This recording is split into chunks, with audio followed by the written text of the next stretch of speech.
Okay, we have the green bars, we have the live count sticking up, so it should now be live, which of course means welcome back to the Storytime Network. It's been a while, but we're finally back to talk and rank about more anime villains. Woot! Unfortunately, Fuzzy cannot join us right at this particular time. He is tied up with something else. Fingers crossed he'll be able to join us at the very least a little bit later on. Yep. We shall see. But we got a lot of villains to talk about today, especially given what parameters we set for ourselves. So, without further ado, let's get into it, shall we? Yeah. Let's just get right into it. Villain number 1 for today. Hisoka from Hunter x Hunter. Definitely not a controversial character at all whatsoever. Yeah. So, you know, as is typical for these types of characters, there's an argument to be made about whether, you know, heinous aspects of their character or heinous actions the character undertakes outweigh their, you know, their impact on the story and their interestingness and badassery and so on and so forth. I think in terms of Hisoka, the balance comes down on impact, but it is definitely the unhealthy focus on Gon is going to impact him, I feel. Dude's a sketchy motherfucker. It doesn't help. Just doesn't help.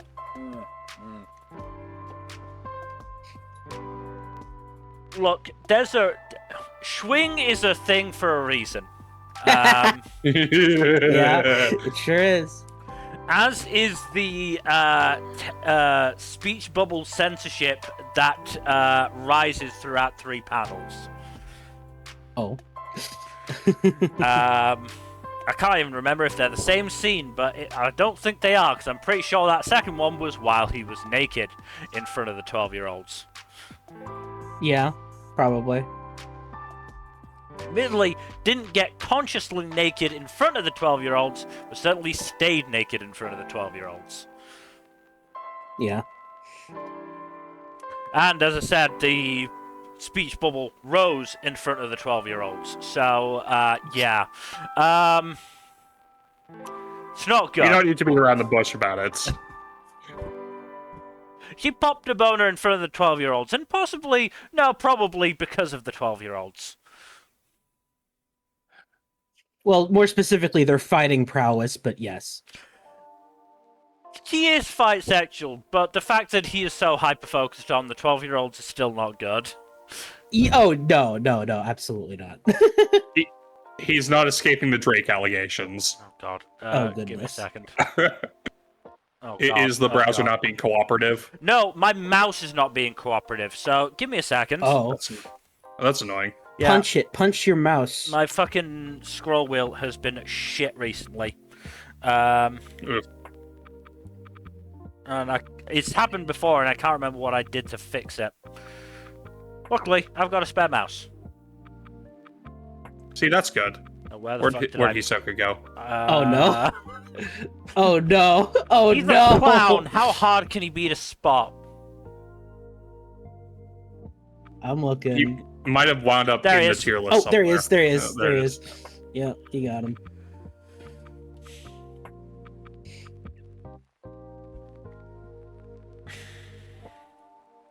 I mean, in terms of impact, he has been, you know, sort of this recurring villain from, you know, the first probably half a dozen to a dozen chapters. He also takes anti-hero status from time to time. Yeah. I mean, in terms of the fight against Crollo, who was the sort of hero in that fight, do you think? Yeah, I'd say so. I would say he he took the protagonist role. I don't think we can say he took the good guy role in that fight. No, well, neither of them are good guys. No. Which one is worse is, up for debate, but they're both pretty bad, so. Yeah. I mean, in terms of the criteria, it has a huge impact. Development. Oh God. Not a lot. Oh, scroll up. I think you dropped him in. I think you dropped him in C. Did I drop him in C? I did drop him in C. Yeah. Right. Okay. Yep. God. Accidentally. This mouse is smaller than my usual one, so I accidentally right-clicked. Development-wise, yeah, in the manga he's going through some stuff. Yes, he is developing now, but we haven't really seen the end of that just yet. I don't know. I'm not currently completely caught up, so I don't think we have, but yeah. Badassery, I mean, he is one of the strongest characters in the show, in the series. And he does some pretty cool shit. That fight with Crow is... He can use stuff that is both rubber and gum. Yes. Yeah, it's amazing how well he uses that dumb fucking power. Yeah. And he has had some really fucking cool fights. And he is, he remains still fairly interesting, I would say. Yeah. I don't know if we've had any hints at his backstory, or if it's just being assumed that he just sort of spawned out of the ground. I think we may have seen small stuff here and there, but nothing significant enough to really piece anything together. So I'm gonna say, with the sort of minus marks of the child interest, bottom of A. I am cool with that. Because I think he would probably go... I personally would probably have put him higher up without that, but it is a very integral part of his character. Yes, it is. It's part of his motivations. Yeah, I probably would have said low A or high B. So yeah, I think that fits well for me. I don't know. I mean, looking at All for One at the top of B, I would probably put Hisoka above All for One. Oh yes, absolutely, without question. And I like All for One. Yeah. Alright, up Well, next. let's not dawdle. Let's move on. Yes. Hugin from where is it? Deca-Dence. He had a name? Yeah. Yeah, he was not a very remarkable antagonist, truth be told. He had a cool fight, but he was Hugin, and I believe his fucking crow thing was Munin. Hugin, whatever the fucking named name after of the ravens from Odin. Yes, Odin's raven pals. Yeah. Oh. As sort of the oversight of the Deca-Dence game project, whatever you want to call it. Yeah, that whole thing. So a significant role, but character-wise, there ain't really a lot to him, as I recall. I mean, he had a fairly significant impact, but I mean, he had his badass side, yes. Not massively interesting. I'd say probably somewhere around Atom Smasher. Yes, actually, I above Atom Smasher. I'd say. I put him above Kane Madhouse. You can put him above Kane Madhouse. I just said in the area. Yeah. So. Yeah. Probably a part, honestly, as well. I think in terms of impact, he's not that memorable, but he did. I mean, wasn't he the one who fucking killed what's his name, the protagonist of Deca-Dence, or the male protagonist of Deca-Dence? I think so, yeah. It's been a while since I watched Yeah, it's been a hot minute since I've seen that issue. show. I do not think about the show was often. a summer 2020 show. Alright, give me 1 second. Deca-Dence. Yeah, summer 2020. Every time I see that, Every time I see that guy from Zone 100 in his stupid evil notebook, oh my god. We're gonna get to him. Or, Well, we we've already already did. got He's to an him. E tier. Yeah, he's an Oh, E right. tier. Right. No, there's the other guy from Zom 100 I think we still haven't gotten to yet. What's his fucking... I don't fucking remember his name. I don't think they had names. I mean, I Oh, they think they had have names. names, but like, they had names, but like, they didn't really have names. Yeah. Anyways, I like I said, this guy should go in probably like low C tier. Yeah, I vote low C personally. Okay, so yeah, so Hugin killed Kabaragi's avatar. Then that was right at the end of episode 10, and the start of episode 11 got fucking killed by Kabaragi. So, yeah, okay, didn't have quite as much impact. So yeah, I'll just stick him above a part. Yep. I honestly thought he was cooler than that, but apparently not. I don't know. Maybe if you watch him kill him, he's cool. I don't know. Okay. Anyways, this next one's all Kasei Meikou, Thunderbolt Fantasy. This is all you. She'll really need to watch Thunderbolt Fantasy. We know. I've watched a bit of it. I have not gotten around to it. It's somewhere on my backlog. I'll get to it eventually. So I've unfortunately not found the time / remembered to watch the Thunderbolt Fantasy final movie yet. So can only go up to season 4. This guy, when he was actually introduced in... What season was it? Was it season 3? I think it was, actually. I think he didn't get introduced... Well, he was a presence beforehand, didn't get properly introduced, like, in sort of human form until season 3, I believe, in which he curb stomped 2 of the heroes, like, properly curb stomped them. And cut out another hero character's eyes. It left an impression. Didn't. Unfortunately, due to sort of the truncation of season 4 and what was meant to be season 5 turning into a movie, like, he ends up not being sort of the overall big bad, if I remember correctly. It's the fucking Demon King, and as a result, he loses some aura, I would argue. Still a badass motherfucker, but yeah, there's definitely that. Where would I put him?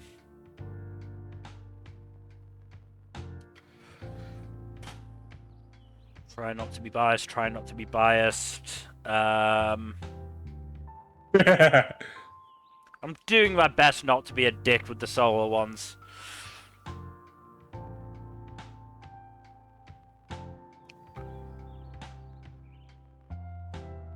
I'm gonna put him there.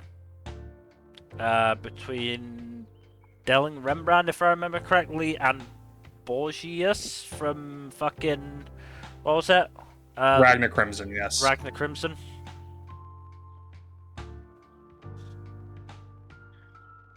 Yeah, I think so.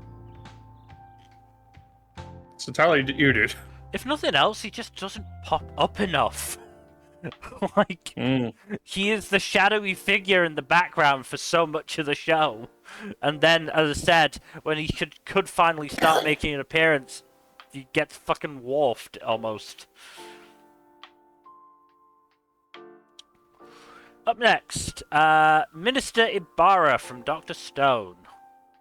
We all have a stone in this one. First of all, fuck this guy. Oh yeah, no, fuck this guy. Honestly, out of all the villains Dr. Stone has, this guy's probably the most shallow overall, character-wise. And yet, Like, he's still fairly memorable. He is. It helped in part by the fact that he is extremely cunning. Yeah. I would argue he's sort of the middle part of the shift from, fighting against Tsukasa, who was basically just muscle, to a significant degree, to then, having to face off More against cerebral, yeah. face off against Zeno, who was a lot, who was more an intelligence challenge, as well as, fighting against Stanley as the muscle. Yeah. We won't be getting to either of those for a while, but... No. But... Yeah, I think Ibara of the main antagonists in Dr. Stone is probably the weakest character-wise. He's still interesting and still presents a good dynamic. But he's also kind of a heinous asshole. It depends what you actually consider the fucking Medusa race. Spoilers for Dr. Stone. We're not going to get into that one because that one's not on the list. No. I'm talking about the ones on the list here. But the point is, I mean, are they an antagonist? And if they are, I would argue they were worse than Ibara to a certain extent. But yes, that is is sort of beside the point. I'd probably say C tier. Maybe low B. I mean, Impact. He's the only antagonist who doesn't come back at all. Yeah, but he's also the antagonist who, gave them the Medusa, which ended up being incredibly crucial. Mm-hmm. I mean, he didn't give it willingly, that's for sure. No, but still. He was still using it. Yes. Without that Medusa, they would have all fucking been killed by Stanley and Zeno. Yep, that is true. Yeah, he does have an impact that a lasting impact, but yeah, his weakness is as a character because he is a lot less three-dimensional than any of the other major human antagonists in Dr. Stone. He's also not badass personally. No, and also he is, a predator, so that also does not help him. I'm thinking above Goma. Yeah, I'm fine with that. Yeah, I he has enough menace to justify it for sure. Yeah. Sorry, number. That works for me. I'm just sort of comparing the two in my head, and I probably would put them on a similar sort of keel.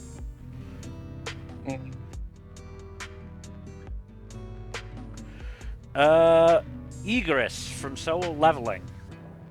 He has a really cool fight, and that's kind of it. Yeah, no, he is the epitome of the hype moments and aura that is Solo Leveling. That said, I think he probably belongs somewhere around the Ant King, probably. Yes. Just for the below him, coolness though. factor, yeah. Because Ant Dude has a little personality in him, just a little bit. Yeah. Right there? Yeah. That's good. Yeah, that's good. That's good. Ikari Gendou from Neon Genesis Evangelion. This piece of shit. Best anime dad ever, clearly. Yes. So for the time... He's up there with the worst anime dads. Oh, he absolutely is.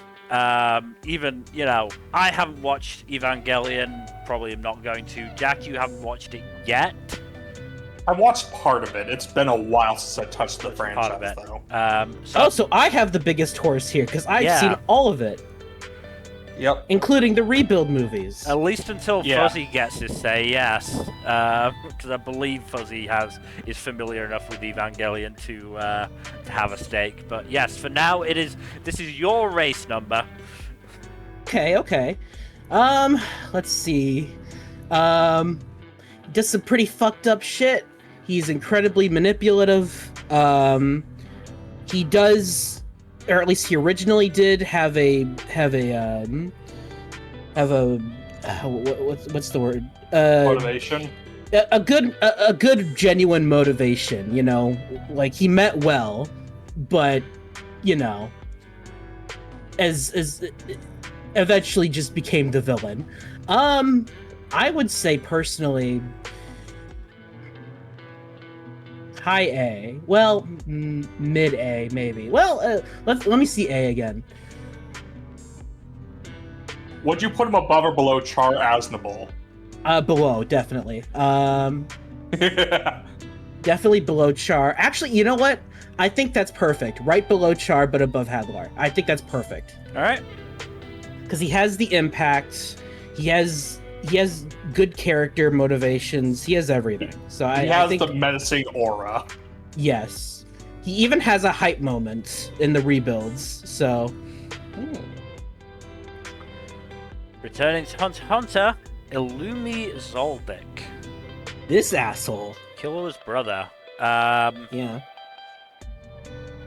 I mean, he's an asshole through a few different arcs, but the only one where he's really sort of fully antagonistic is the post-Chimera Ant stuff. When he's stopping Killua from bringing Yeah. Nanika and I'm trying to remember her actual name. Aluka? Aluka, that's it. I remember they started with It's been a while for me too. Yeah. Aluka to Gon. Mostly to just be a dick, I'm pretty sure. Oh yeah. Like, And transphobic. yeah. I mean, that entire family bar Killua was. Yeah, that whole family's transphobic.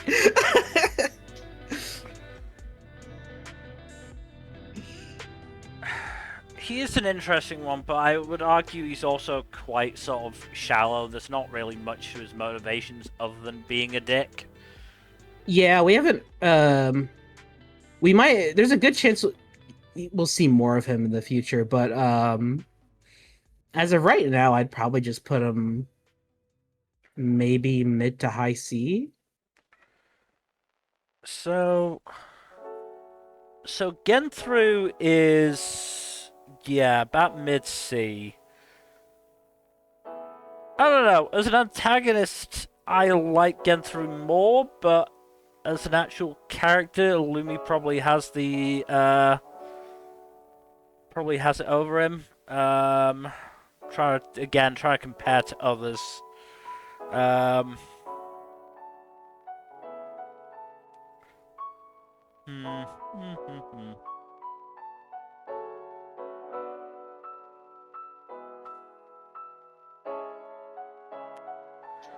Fuck it. Above or below Frost? Probably above Frost. Yeah, I'd say above Frost. And yeah, as a pure sort of, again, as a pure villain antagonist, yeah, he is just not that sort of, it's not that impactful really. Like his effects really come from just sort of messing with Killua every so often.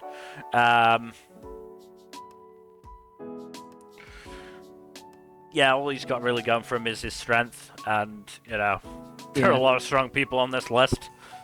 Yeah. Inami Nahoshi, aka the Gravedigger from ID Invaded.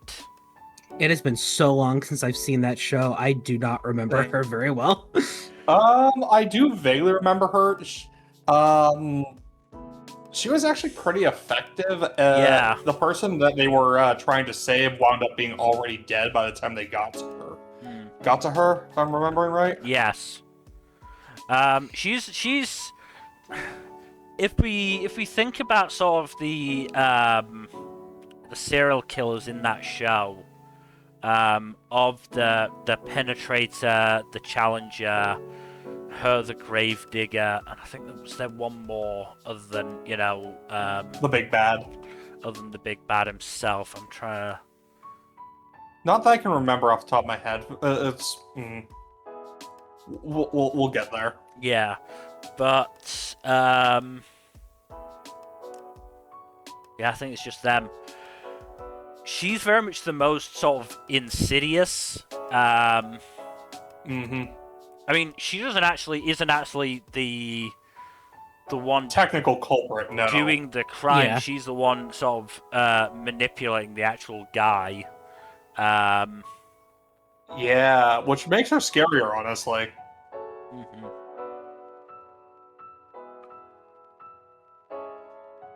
And What are we thinking with her, though?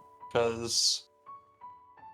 I mean, she has an impact in that she does actually kill, what's his name? Fukuda. Right. Because she shoots him when they're looking for John Walker in the Inwell.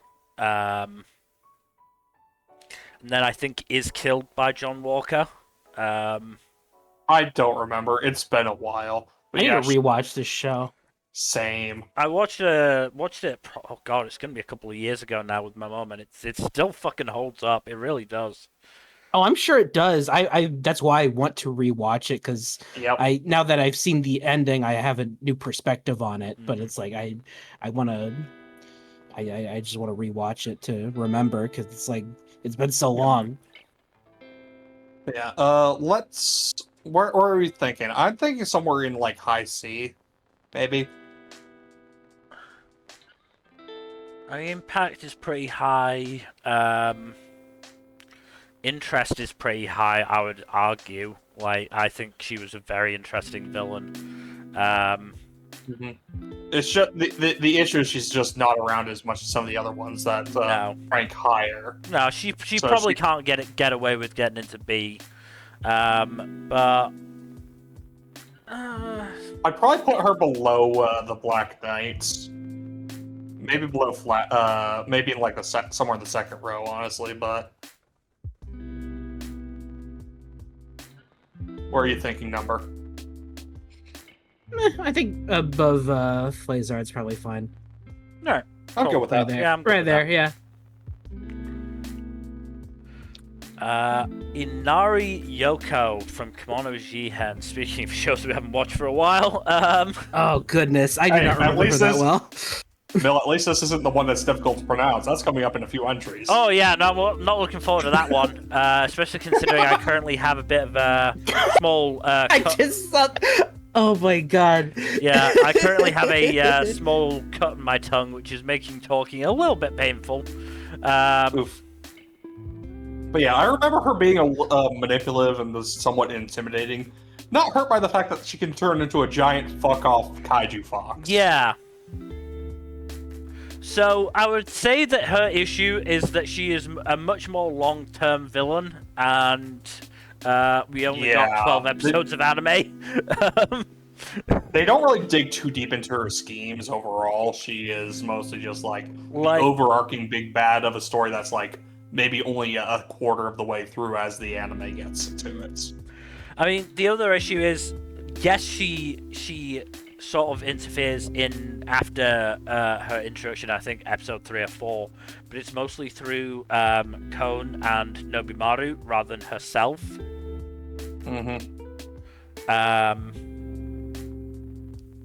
So again, she's just not that present. I would say she is very interesting, because she clearly has a history with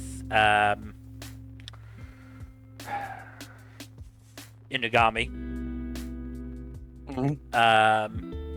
And clearly there is something up with her wanting Carbonate. But yeah, there's just a very distinct element of we don't see her enough, so she's probably going to go and see again. Hey, at least she's not going A lot of D. C's. Yeah. Off the top of my head, above Doctor. Yeah, I can see that. Any disagreements, number? Nope. I think that's fine. Cool. Inazaki this fucker. Robin from Tengoku Daimakyou Heavenly Delusion. I think we have another F tier, guys. Yeah. He is not Oh my nearly God. interesting or Nope. compelling enough to Not at outweigh all. his heinous actions. What a Not at all. Oh my God, dude. What a fucking asshole. What a Oh my- monster. Yeah, actual monster. We I gonna don't put think him it's as below bad as Eren? Eren, because you think he deserves to go below the genocidal maniac? Well, it comes down No. to that sort of that thought experiment I Which had. is worse, a pedophile or a Nazi? Yeah. Yeah, like I had it when I looked at the fucking Petals of Reincarnation cast and was like, oh my god, John Wayne Gacy is in there? Why is that worse than Hitler? Why is that worse than Hitler? He shouldn't be, right? What was it? Objectively, Hitler is meme? worse, and yet I feel worse about Gacy. What was the Rick and Morty meme? You're like Hitler, but Hitler even cared about Germany or something. So, like, you know, yes, Eren did a genocide, and yet the rape feels worse somehow. Yeah, I It's get more what you mean. personal. Yeah. It's a like, Yeah, I think what was that's the why. quote? One death is a tragedy, a million is a statistic. Yeah, I don't know. It feels wrong to be trying to rank this, but it's kind of what we've set ourselves up to do. So I think yeah. Robin is more personally loathsome.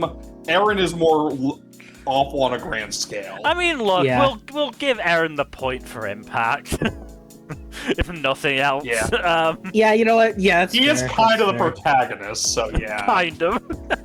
I mean, yes, kind of. Kind of. Okay. On the other end of the spectrum, are we putting Isabella in A or S tier? Yeah, Isabella from the Promised Neverland. Jesus. I'd say at least A tier. She is Yes. extremely good. At least Yeah, A. no, I would say at least A. I Um, don't know if I can put her in S. I think S is That's a little just generous. really exclusive. We are being very exclusive with it. So I would say probably somewhere in mid to high A though, because damn is she a good villain. She really is. I She mean, is. I still remember like having goosebumps from watching the anime scene of her breaking Emma's leg. Yeah. Like Oh just my how God. visceral and uncomfortable it was. So I mean, that's just one of the things she did. Yeah. Yeah. The anime was really good. I hope we get another season. Yeah, it's too bad they ended with only season 1. Yeah. Uh, Yeah. we didn't put Yeah. what's his fucking name, the Duke from Goldie Pond on here, did we? Because he never actually made it to the fucking anime. Because it was never No. animated. Yeah. So that was sort of the loophole that we had to use. Isabella's just really good because of her connection with all 3 of the main characters in the arc, as well as just she is complex, she is intimidating, she is resonant for the entire narrative. She's just such a fantastic villain. She is. I'm thinking. I think around Arlong. Yeah, that's sort of what I was thinking, around Cell or Arlong. Probably between the two then. Alright. Any objections, number? No, that's fine. Go. Oh boy. Ishtar from Is It Wrong to Try to Pick Up Girls in the Dungeon, aka Daimakyou. So, you remember how much you remember about Ishtar, number? To be honest, not a lot. She is a rare female rapist, so that's fun. Oh, That great. sounds about. Okay. That sounds about right. That sounds about right. From what, season 2? Season 2, yeah. That season had Okay. a lot of sexual violence threatened and implied in it. Yeah, actually, you know what? Some of it's coming back to me now. Yeah. I Again? think she should go above Apollo, if only because she's more genuinely menacing than him. I was gonna Yeah. say He's just again, kind of a punk bitch. we're at the argument, or we're at the discussion of does her impact or other criteria outweigh her heinous crimes? And if the answer is no, she's going in F. Yep. Yeah, no, she's a pretty awful person. Like, her whole thing is trying to do human sacrifice and also trying to catch Bell to use him as a sex slave. So that's, yeah. That's one girl you don't want to pick up in that dungeon. She's not in the dungeon. She's a goddess. She doesn't go into the dungeon. Then what's the point of the title? God damn it. Look, everyone else goes in. The gods and goddesses don't usually go in. Anyway, Itachi from Dororo. Which one was he? He's the one who killed Dororo's parents. Oh. Or her dad, at least, anyway. The head of the gang of bandits. Yeah. I remember now. Okay, he this was the asshole. second in command of Dororo's dad's gang, and then he betrayed them. I don't think he actually... Yeah. Did he actually kill Dororo's dad, or did he just lead to the circumstances? I can't remember if he was actually the one to do it or not. He is responsible for Dororo's parents' deaths. Yes, at the very least, yes.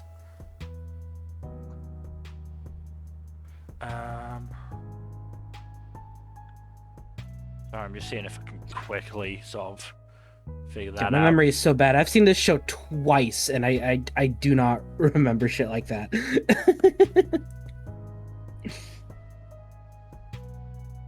Okay, yeah, he just betrayed them. I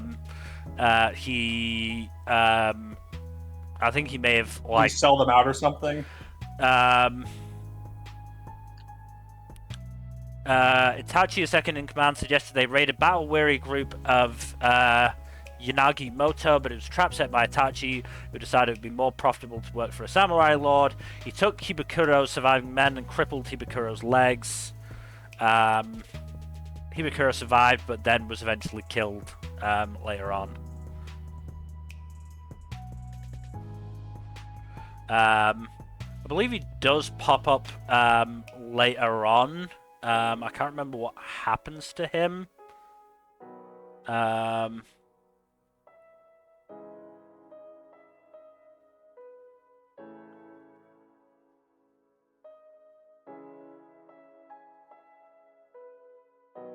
think he's just fucking... I think he's actually taken out by Tahamaru and his band.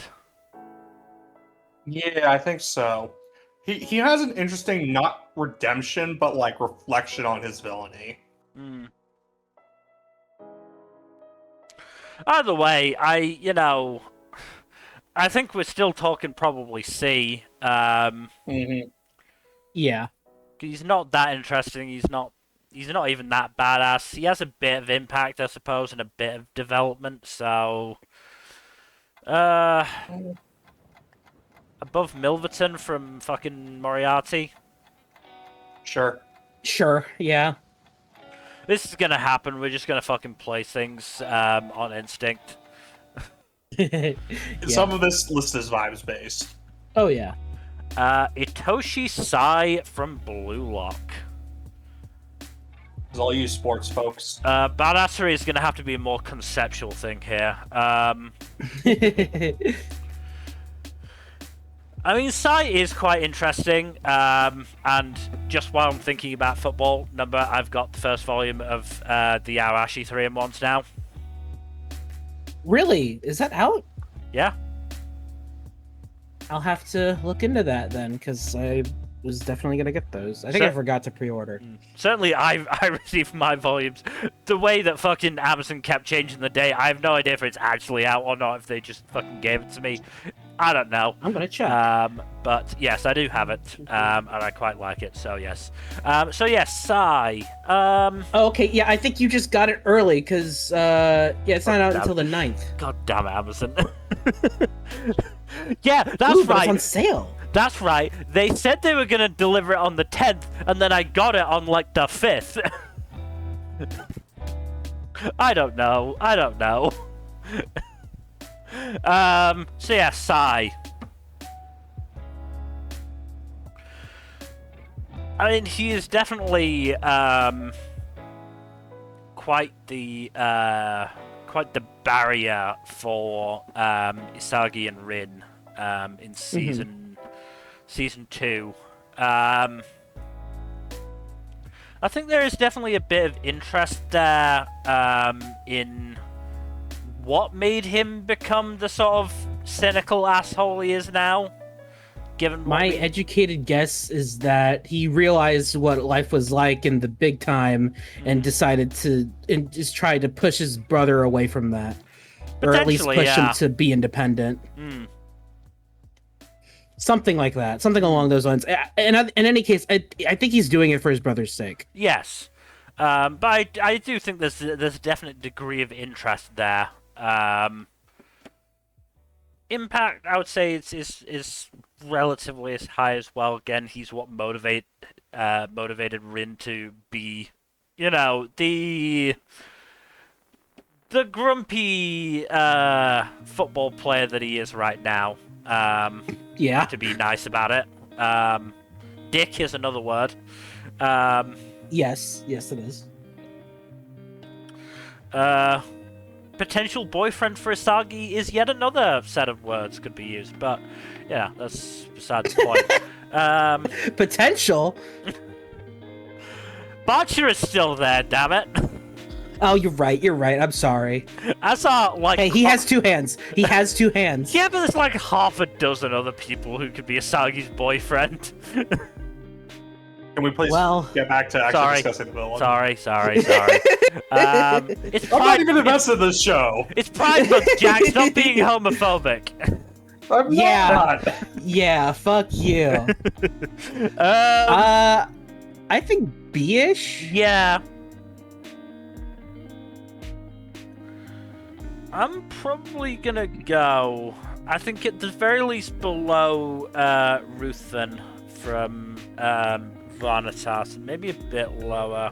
Which JoJo's villain is that again, with the purple hair? Diavolo. Diavolo. What do you think, Number? Would you go lower than that in B? I'd probably put him above Diavolo. Yeah, I think so. Again, it's sort of a hard one to judge based on, JoJo's and a football show. Yeah. But I like Diavolo more, but I think Sai has more going on. Yeah. So Dr. Ivo Robotnik, aka Dr. Eggman from the Sonic the Hedgehog OVA. And yet the screenshot you use is from Sonic X. Whatever. I got a picture of Eggman. Robotnik is kind of iconic, okay? Yeah. You're lucky I didn't get a picture of Jim Carrey, okay? Hey, that would have been funny. Should have, yeah. That would have extremely funny. I should have got a picture of old Jim Carrey as well. Anyway, Number, you make your decision on this, because I'm pretty sure this is just you, while I try and figure out how I'm going to say the name coming up. Okay. Well, so am I basing this only on the OVA, or am I including Sonic X in this, or am I including all of his appearances? Or what? I would not include all of his video game appearances, because that'd be cheating. If I could base it off Sonic X, that'd be easy. Well, yeah, question. Is Robotnik on the Western villains tier list? Not yet. No, because He's been in several Sonic cartoons. Oh yeah, there's the Sonic Boom cartoon, which that is Western made. So there's a couple others as well. Yes, but we're talking Western anime. Then Sonic X is anime. Is it? That is an anime. I'm talking TMS. Sonic Sadam is another one. Oh yeah. But if we strictly tie it to anime, I can still work with that as long as I include Sonic X. Yeah, no, Sonic X. If Sonic X is anime, apparently, so go for it. Yeah, it is. All right. I only said OVA because that was what was on the list, and I don't know enough about it to say for sure. But if in retrospect, that should have been Sonic X instead of the OVA. Yeah, but no, we go can for it. include both. In any case, I mean, Robotnik in Sonic X is essentially the same as he is in the games. Like the Sonic X adapts the stories of Adventure and Adventure 2. So there you go. In which case, I mean, he's a evil genius. I put in quotation marks. He obviously has impact. He has his successes and failures. Sometimes has to work with Sonic every now and then. Usually to clean up his own failures. I think he's a great villain. I'd probably say A tier at least.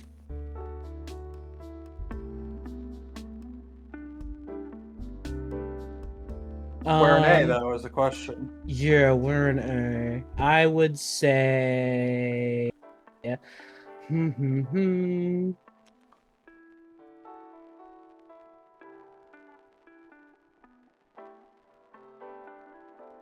This is hard. Okay.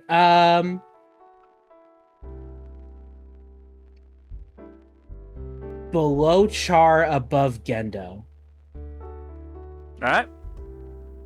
We got three robot adjacent antagonists in a row. Yeah, I think that fits. Four. I think that So. fits because yeah. Yeah, Right. Yeah, I think that fits just fine. All right. Cool. Might maybe tweak it a little, but I think that's good. Again, we'll be going back to this to make any once everybody is in to make any changes we think is necessary. Yeah. Okay, bear with me on this one.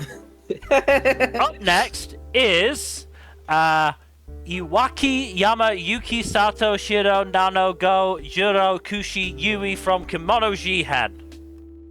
Good job. We're just gonna call him Yui henceforth. Yep.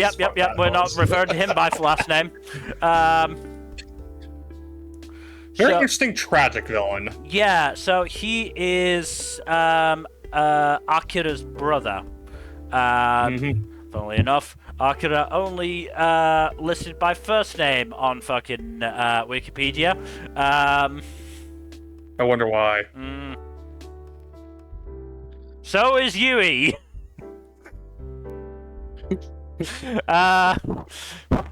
Too late to change it.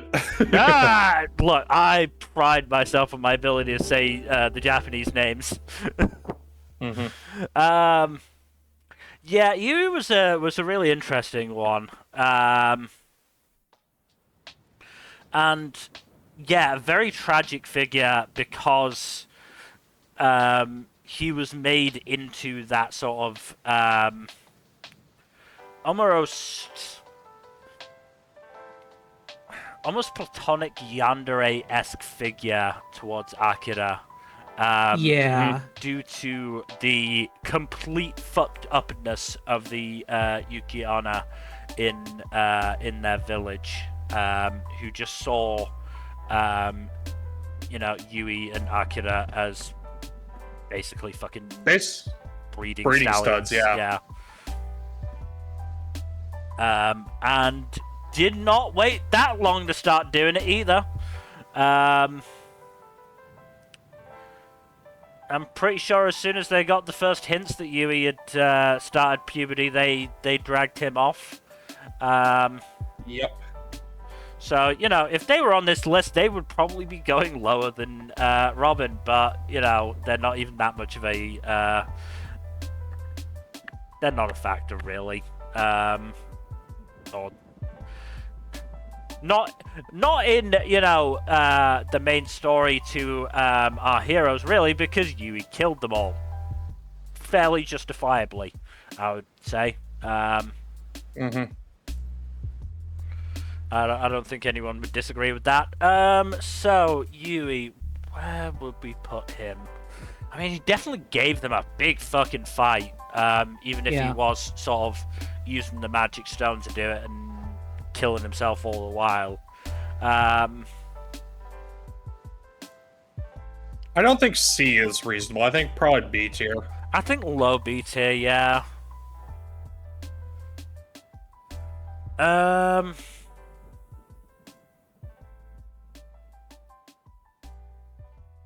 Where do you think in low B, Jack?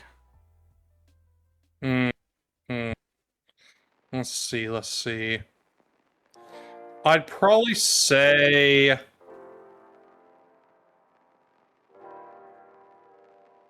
below Charon. Alright. I agree with that. Yeah, I'm fine with that. Izumi Shiho from Whisper Me a Love Song. Oh boy. Oh It's still boy. hilarious that she's on here. This is probably mean. I don't care. I didn't like her. She was an antagonist role for a while, right? Yeah. So sure, why not? Yeah. I mean, we'll give her points for development, I guess. Mm-hmm. And this is not like a particularly like epic or action-filled story or anything like that. It doesn't need like a particularly badass or intimidating or evil again, antagonist. similar to Sai, badassery in this context is going to be more conceptual and more about her. I mean, we could go with musical prowess, yeah, and she is demonstrably a good musician. Musical ability rather than physical ability, but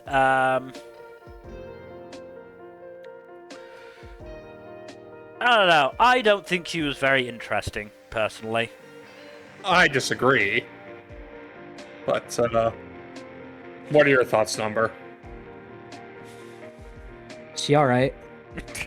I'd say C tier. I'd say low C tier. I'd say higher. I say mid Yes. C tier. Seems reasonable. I don't want to put her above Genthru. I'm fine with that. Sure. It would be funnier to put her above Frost, but still. Jabba Wonga from Gachi Akata. This dude is so fucking entertaining. He's always having a blast whenever he's on screen. It's great. Yeah. I mean, certainly in the dub, chalk that up to Zeno Robinson having the time of his life as well. He's also fun in the sub as well. Yeah, Jabba is an interesting one in that there's probably not that much, certainly not at this stage, probably not that much interest in terms of him as a character, but he's just so goddamn fun. When he I does honestly show think up. he should be like low B tier just because of his entertainment value and how surprisingly badass he is. I'd probably put him mid B tier, to be honest. I don't disagree. It's would not be unworthy of him. He is a Blood Knight though, so I don't think he could go much higher. I'm thinking between Takeuchi and the fella from Sakamoto Days, whose name I can't quite remember at this stage. I'm fine with that. What the fuck was his name? Oops. Wrong window. Control F is your friend, kids. Gaku. Gaku, that was it. Right. Yeah, I think between them is good. Yep. Right. Jack the Ripper from Undead Murder Farce. I think Are the least interesting of the antagonists there. E tier, he's clearly not historically accurate. He's not an ape from a wild animal show. Oh, that'd be funny, but no. If I ever do anything Jack the Ripper related, he's so being a sentient ape. Yeah, I mean, the issue is again, Undead Murder Farce is a bigger property than just the 12-episode anime, and good old Jack only pops up in one arc.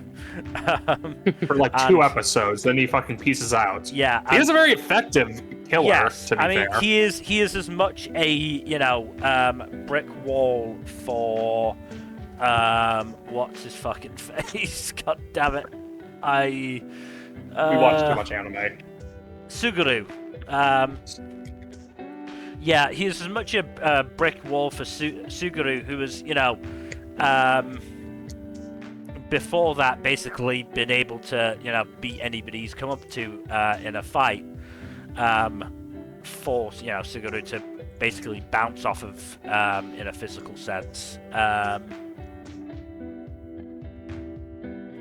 He is very much the muscle for Moriarty. Does that mean he's gonna go? We'll be getting to pretty quickly. Does that mean he's gonna be going higher than C? No, probably not.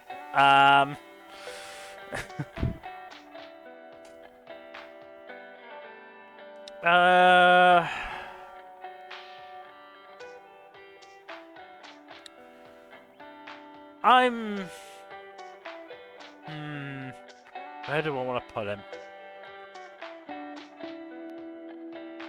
I'm honestly thinking anywhere between Dragon Boy and Ball from Aruma-kun. So, from sort of here to here.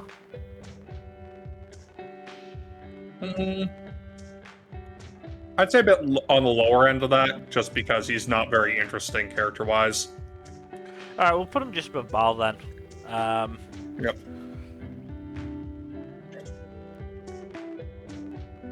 Okay. Oh boy. James Coleman, the Great Pretender. He's an art scanning motherfucker. He's the art gallery dude, yeah. Okay, I'm gonna be honest, I don't remember barely a thing from Great Pretender. He's, honestly, of the main antagonists in Great Pretender, this guy's the least memorable, I think. Yeah. All I remember is that he was an asshole. That's kind of all I remember. I don't. Do we have our first D tier of the stream? Probably. D. I mean, we've got fucking Eddie Casino from Great Pretender in D. I would put this guy below Casino because Casino at least was least a little entertaining if he was like kind of a nothing burger as a character.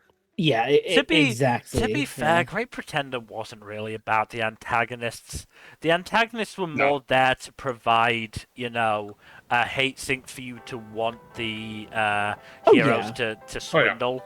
And it was more about I think the second arc's than... antagonist is basically the only exception to that. Yeah. To a degree. Yeah. So, and even then, your mileage may vary on that one as to how effective it really was in the end.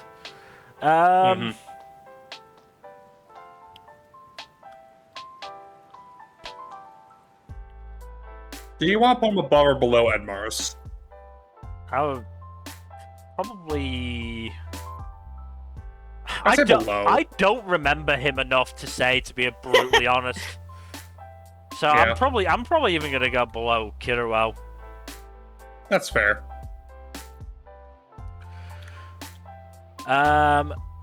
James Moriarty from Undead Murder Farce. Moriarty suffers from the same problem as Jack the Ripper in that he's not in the anime all that much. Yeah. He's scheming. I mean, we can give him cooking. props for at least, sending his members of House of M out in the various arcs, but yeah, I'd probably put him above Jack just for that, but not by much. So honestly, just put them right next to each other. I was honestly gonna say above Inari from Kemono Jihen. That's fine. Because again, they're in similar roles. I would say Moriarty probably plays it a little bit better. I mean, if nothing else, I feel like he had a better entrance of fucking... Oh, he had a panache. Fucking smashing the wall down and having Victor bring in his chair for him. That is pretty extra. Yeah, not to lie. That's got some aura to it. I'll give him that. Charon Fate from Metallic Rouge. Oh boy. Oh god. This fucker. Oh my god. This goddamn clown. Am I hearing E tier? I want to say E tier. I don't, from what I remember of Metallic Rouge, I don't think he necessarily did anything to earn F tier, but yeah, E tier sounds about right. yeah, probably E tier. God, I do not remember him that well. May also be known as Hell Xiaolon. Yeah, it was Sure. a French. I think it's the French word for yellow or some shit. Yeah, a guy in a yellow fucking mech suit. Yeah, they're all named after colors. That's a joke. Oh yeah, yeah. Where do we put him in E tier? Probably the bottom, man. I don't remember him at all. Fuck that show. Fuck that show. I don't care. You're still mad about locking in and being burned by it, aren't you? I'm so mad. I was so. I'm not doing this again. Not right now. Okay, Yeah, let's yeah. move on. Fair. Let's just move on. Next one's better. Next one's better. Yes. Jeremiah Gottwald from Orange Code Boy. Geass. Orange Boy, yes. Orange Oh, that- boy. You don't understand because you haven't watched it, but it's a quite a good scene. Cool. Yeah. And his nightmare Oh. frame is a giant orange. Yes. Is he annoying? No. Well, no. Yep. At first, kind of, but afterwards, no. His meltdown is legendary, though. Oh my honestly. god, yes. Oh my god, it's so good. In a Honestly, good I way? think we do need to, like, some of them. Yes, some villains we do need to just include their villain breakdown as part of their rating, just because, like, for some of it really contributes either positively or negatively to how they go in here. Look, the four criteria are not the only criteria. As I said, we've been ranking some people just because they're fun fucking villains. Like, you know, Dio is as high as he is because he is an entertaining motherfucker, as well as his, you know, his criteria. So, you know, it's not an exclusionary criteria. It's just the main four to keep us focused on it, basically. And for characters where we don't remember much about them. Yeah. Jeremiah, I think, is probably a solid mid to high B, for sure. I think so too. What knocks him down is he doesn't stay the villain for that long, to be honest. Yeah, he's a villain for like about a third or a half of season 1-ish. And then he gets his memories back, and he's like, "Oh wait, I'm a good guy," and then he's a good guy. Yep. Not the worst face turn we've seen from someone on this list. No. What are we thinking, number?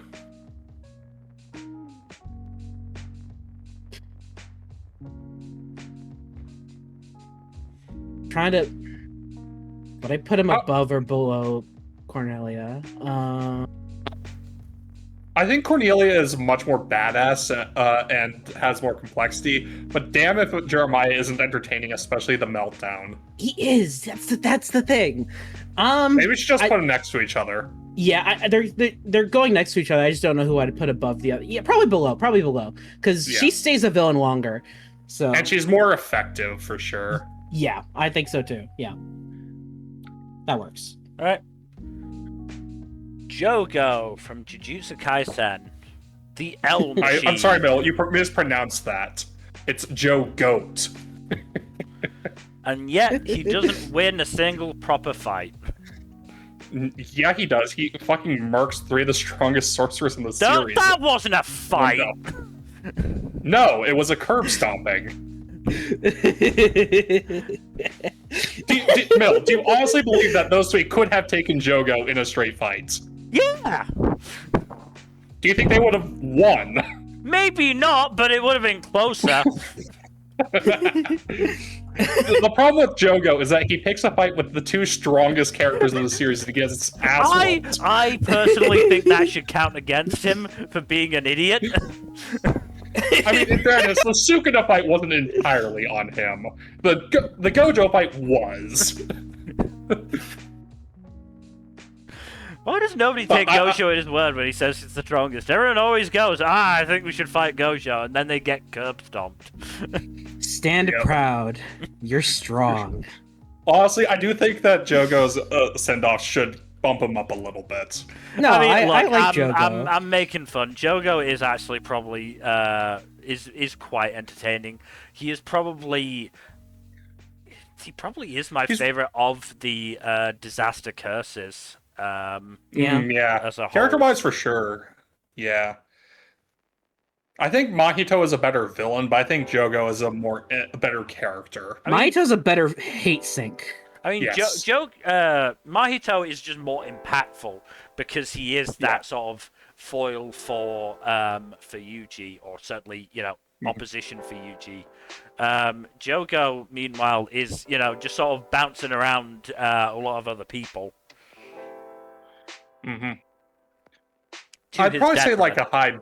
I'd say a high B tier for him. Let's have a look at who's in B. Okay, yeah. Do we want to go around sort of Akaza level? I was thinking, either above or below Akaza. I'd say below, because Akaza has a bit more going on with him. Mm-hmm. Akaza has that tragic backstory to push him up just a little bit further. Yeah, exactly. Oh, yeah, he does have... Well, of course he has a tragic backstory. It's Demon Slayer. Everybody has a tragic backstory. No, the two demons that we put the lowest don't, which is why they suck.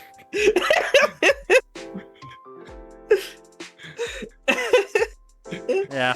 They're down in D and E tier because they don't have any depth. It's arguable whether demons have depth after so many fucking backstories for them, but yeah, go on. Sure. Next one's all you, Number. I'll be right back. Johann Liebert from Monster. I mean, he is one of those that is infamous within the anime sphere. But yes, unfortunately, I've not watched Monster, so Number, I believe this is you, all of you for now. S tier. Sure. Johann is such an impactful. It could be bottom since I'm the only one who's voting for him here, but Johann is just he is brilliant. He is a constant presence in the entire show. Even if he's not in the scene, you can feel him there. Johann's not on screen, everybody should be asking, "Where's Johann?" Unironically, yes. Unironically, that is unironically the entirety of that show. If he's not on screen, he's probably off screen doing something heinous. Exactly. He does. If I hadn't stepped away, I would have made that exact same joke. Yeah. Also, I'm not that against you on this number. This dude's iconic. Yeah, as I said, he is famous/infamous in the anime sphere for a reason. Yeah, I could settle for bottom since I'm the only one voting for him. If it were up to me, he'd probably be just below Frieza. But I mean, look, we'll see if Fuzzy has watched Monster or not, and if he has, then you may be getting your way.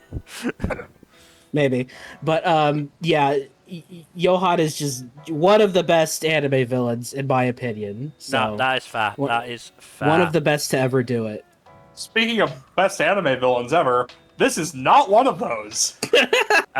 John Walker, aka Hayasura Takahiko from ID Invaded.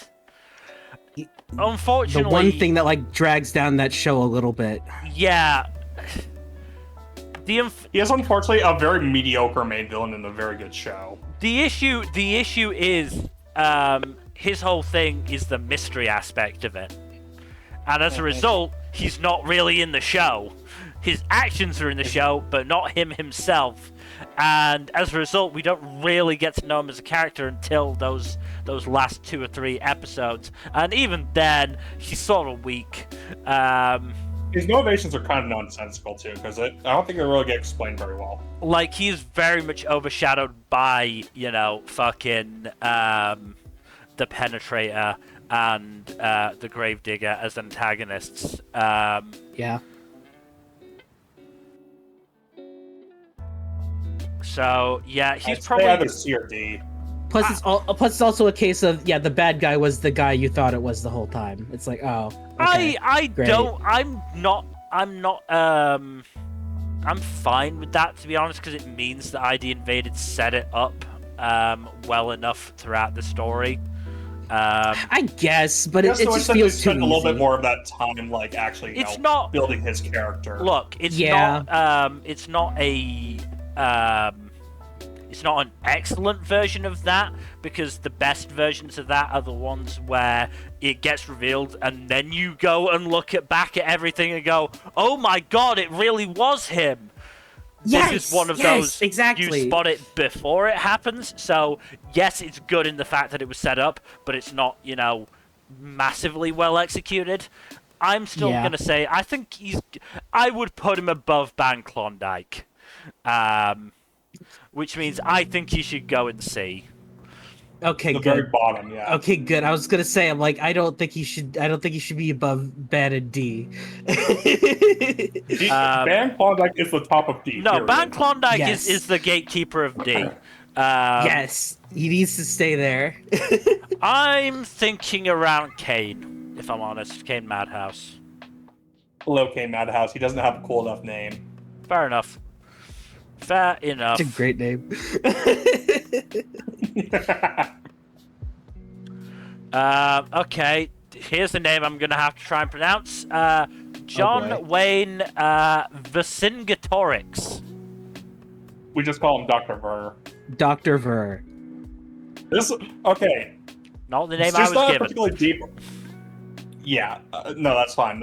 That's not his full name. It's just his nickname. But yeah, dude is not a particularly deep villain, but damn, as if he isn't entertaining as all hell. He's so entertaining, and it's so funny that every time he shows up, the whole cast goes, "Oh God, this guy again." So Everyone he's is the just team. so fucking dumb with this shit. So he's the Team Rocket of Symphogear. Kind of. He's more competent than they are, but not by a More lot. menacing. Yeah.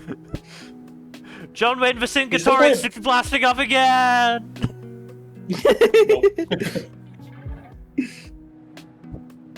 I love Dr. Ver. Oh, he's such an asshole. It's great. He is, Oh. yeah. But where did we put the other Symphogear villains we've tackled so far? Because I think we got Fine and Peril so far. Yeah, we put Fianna towards pretty high Both B, of them I are in believe. high B. Both of them are high B. Yeah. I don't think Dr. Ver is as good as either of those two, but also he is damn entertaining, so I do think he should go in B. Yeah, I think he deserves a fairly high position in B. I don't know exactly where though. I'd say probably below Elsa. Okay. I'm gonna I need you think to that's point fine. out Elsa for me. She's the one next to Acrobatic Silky to the right. Right. Yeah, there you go. You Yeah. could have said the one next to Hachiska, and I would have been more able to Sorry. figure that out. I read left to right, damn it. Fake manga fan. No! Can't call yourself is a real awkward. manga fan if It you're is not awkward reading. going from manga don't- to regular books. Yeah, if you're not reading Yeah. fucking Western style comics and reading them the wrong way at first. Anyway. Joker from Fire Force. Joker's a weird one because we get a lot more time with him as an anti-hero than we do with him as a villain. Yeah. And he kind of spends a lot of time in that weird hazy place between as well. I mean, he sort of, he gets introduced as a villain before sort of our heroes realize how corrupt the other groups are, if I remember correctly. Yeah. And it's after we hit that point that people start to go, huh, you know, Joker might have had a point. A slight one. We're still a bit iffy on the whole, you know, attacking 3 kids and blowing up the building with them in it. But, you know, his whole everybody's corrupt thing, he was meandering towards a point on that one, wasn't he? Yep. I mean, I'm still a bit salty that we got deprived of the 3-way between him, Burns, and what's his fucking face? Squad. Benimaru, that's it. Yeah. Also, The one that, you know, the OP set up and then did nothing with. How many times have I been burned by OPs at this point? At least two, which is more At than least you'd expect. twice. Yeah. Yeah. Where do we think he should go? I mean, I think you should be given points for a fucking cool power. Like, flaming playing cards is cool as shit. It is pretty great, yeah. I mean, look, y'all will know better than me to some respect because I have not finished Fire Force. How much impact does he really have in the end? Tiny bit, not that much by the end of it, but he does contribute here and there throughout. Yeah. I mean, from the sounds of things, he doesn't really develop our sort of image of him develops, so it's whether we count that as development. His backstory is really interesting and also extremely dark. Okay, so I think, I think we can give him points for give him at least a couple of points for impact, a few more points for interesting and development, and he is badass, So I think we can probably put him somewhere in B. I'd say a little bit above the other two Fire Force folks we have in there. Yeah, I agree. So we're sort of talking. Yeah, that sounds like a good ballpark. Where are you thinking number?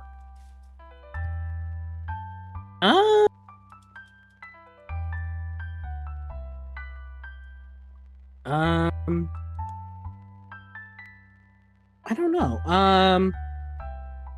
I guess below Jeremiah. Fine with that. Alright, cool. The Juggernaut. Not from Marvel, but from Is It Wrong to Try to Pick Up Girls in a Dungeon, aka Daimakyou. This thing's fucking scary. Yeah, honestly, the most intimidating villain in Daimakyou. The only thing holding this thing back is the fact that it doesn't really have any character to it. It is literally just A an Juggernaut. unstoppable monster, yeah. Yeah, it is sort of like, you could argue, kind of like an antivirus thing for the dungeon itself, basically. So it never says, you think that can stop me? I'm the Juggernaut, bitch. No, Nope. no. No. It does not have any dialogue. If it did say that, it'd be like A tier at least, but It'd be hilarious. But yeah, no, this thing's scary, effective, and also just like incredibly strong. yeah. Honestly, I think it's at least B tier. I'd say bottom of B. Okay. But yeah, it definitely gets a lot of points for just intimidation factor alone. I'd say probably below high SA. Sure. I mean, the other thing, certainly as far as I'm aware, you can obviously correct me if I'm wrong, but it is a one-time villain type deal, isn't it? It hasn't shown up again yet. Oh yeah, no, it hasn't shown up again, but most villains in Daimakyou are only there for an arc. Besides. Yeah, he persists throughout the majority of the season, but after that, he's probably not going to be present again. If anything, he might be used as like sort of an anti-hero type thing, but I don't know. Yeah, I forget. Where did we put Freya in here? We put Freya pretty high, didn't we? At least. Oh yeah, B tier, it's near the top of B. Yeah. Yeah, that's yeah. Yeah, I think that's fair. Yeah. Alright, cool. Julius Reinberg from Wistoria, Wand and Sword. This fake I don't give a fuck. This is a tough one. This fake I don't give a fucker. Yeah. So where do we want to suppose his face turn is, and where do we want to rank him accordingly based off of his actual villainy? I think his actual villainy ends with him getting beaten by Will. Yeah, I think so. He hasn't really done anything that heinous since then. After that, yes, he's a dick, but it's not like he actually works against Will in any particular capacity. In fact, he's working with him more so than not. So even if he doesn't want to. I mean, I still think he was, a pretty spectacular villain for the arc that he was a villain. Oh yeah. But yes, I would say he is very much more,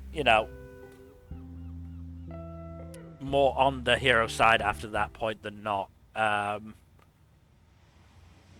Again, he's mostly just being a sort of little shit-talky arsehole after that point.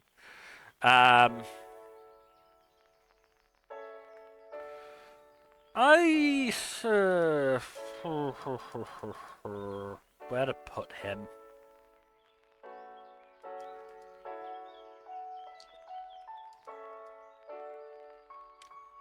I mean, I think we can give him a bit of impact because him challenging Will in the way that he did, or at least, getting Will to challenge him in the way that he did, is sort of what introduced Will to certainly the rest of the school as a force to be contended with.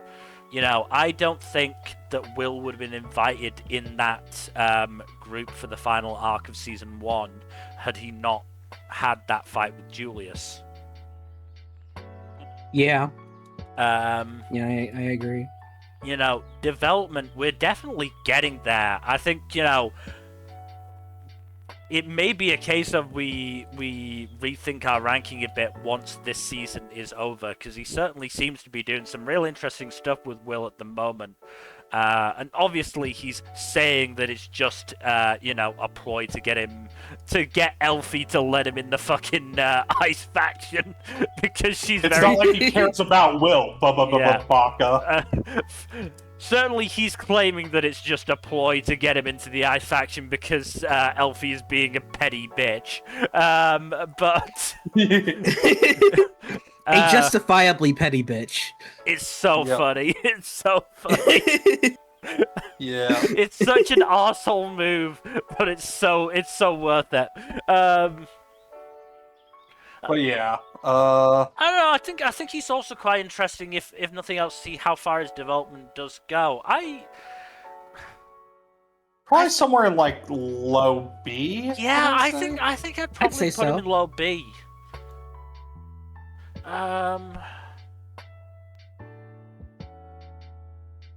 What point of reference are you going to use as the question? I think I'd put him above Ruthven. Okay. Yeah, that's fair. I don't know. Like, I think I like Julius as a character more than I do Ruthven. I think they've probably been actual antagonists for about as long in their respective shows, because Ruthven is just not around that much. He just pops up in an episode here or there. Yeah, I mean, if there's no dissenting opinions. No, I agree with that. That's fine. Cool. Another really interesting one from this season, Kagurazaka Yuki from That Time I Got Reincarnated as a Slime. So this is an interesting one because Yuki is very clearly a longer game antagonist than I think we thought. His ranking is going to very much depend on whether we think that he is actually being controlled by Maribel. Because if he is, that brings him way down in my estimation. I think he is, but the question is like the extent of that control. Like, I mean, how long has he been under her control? I think he has let her, let her power in, but I think he's still got control of himself, sort of thing. Like, when she tells him to do something, he is choosing to do it. And there is going to come a time where she tells him to do something and he just says no. I mean, I can answer the question, but I'm not going to. Yeah, don't. Yeah, don't. I would rather you didn't. Because this is very much. I mean, I suspect we may very well have our answer on that one at the end of certainly this core. Maybe next core at the latest, but yeah. God, we do have 5 My lips cores are of- sealed. We do have 5 cores of Slime Sakai upcoming, don't we? We do! Over the next, like, year and a half or 2 years. Good God. Fucking insane decision. God, no, it's gonna be 2.5 years, isn't it? Well, we're getting 2 cores now, and we're getting more later. We just don't know when. What the gap is going to be between cores 2 and 3. Is it not just a season in between each of them? No, it's 2 consecutive to start. Oh, is it 2 consecutive to start? Oh, I thought it was core break. Nope. Okay. Yeah. Okay. I have no fucking clue then. We're getting 2 cores this year regardless. Yeah. So, I think we work on the assumption right now that he is, he has just let Maribel control him, and he's not really under her control fully. And that he is, he has his own scheme that he is working towards that for now dovetails with Maribel, but probably eventually won't. As a result, I'm thinking somewhere in B. Yeah. Yeah, I'm fine with that. I'm probably gonna go mid to high B at that. Where do we want to put him in relation to Clayman? That's Clayman. High B. Or start of the 3rd row. Yeah. I'd say higher than Clayman. He's a more effective villain, but I don't know if he's as entertaining as Clayman. He's not Not as yet, entertaining, but I anyways. also think I think Yuki is far more interesting than Clayman was. True. It's true. Mm. And I think he's got a lot more sort of potential for villainy. There's also the point that I'm fairly sure Yuki was working with / manipulating Clayman. Mm. Where do you want to put him relative to Crollo?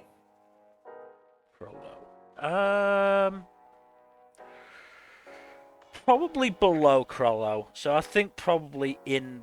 So this somewhere in the sort of- 2nd row then. Yeah. Yeah.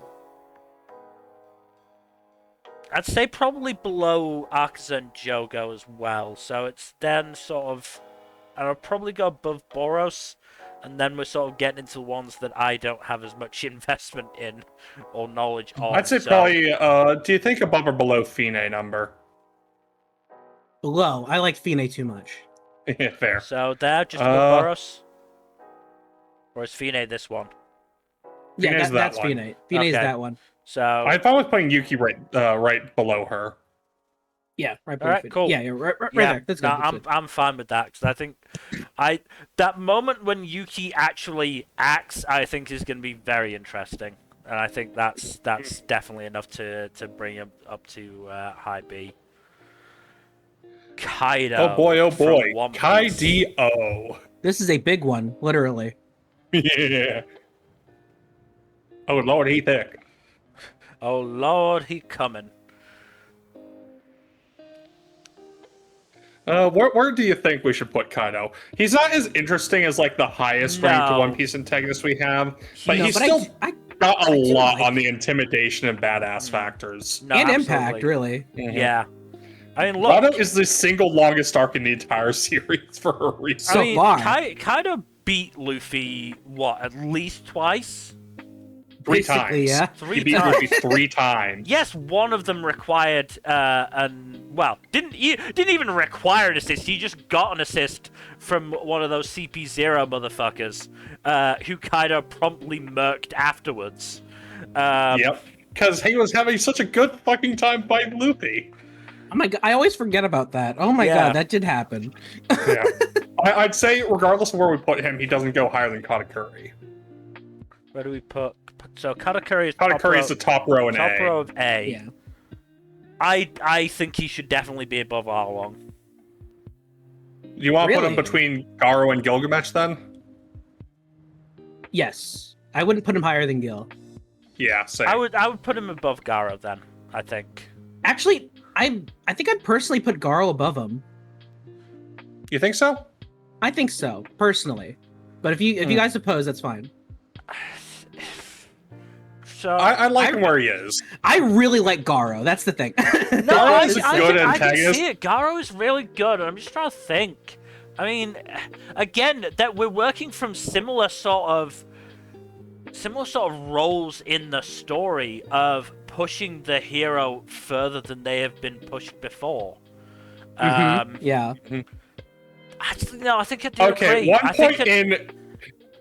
one point in Kaido's favor, though. The fight between him and Gear 5 Luffy is better than Cosmic Garo's fight with Saitama.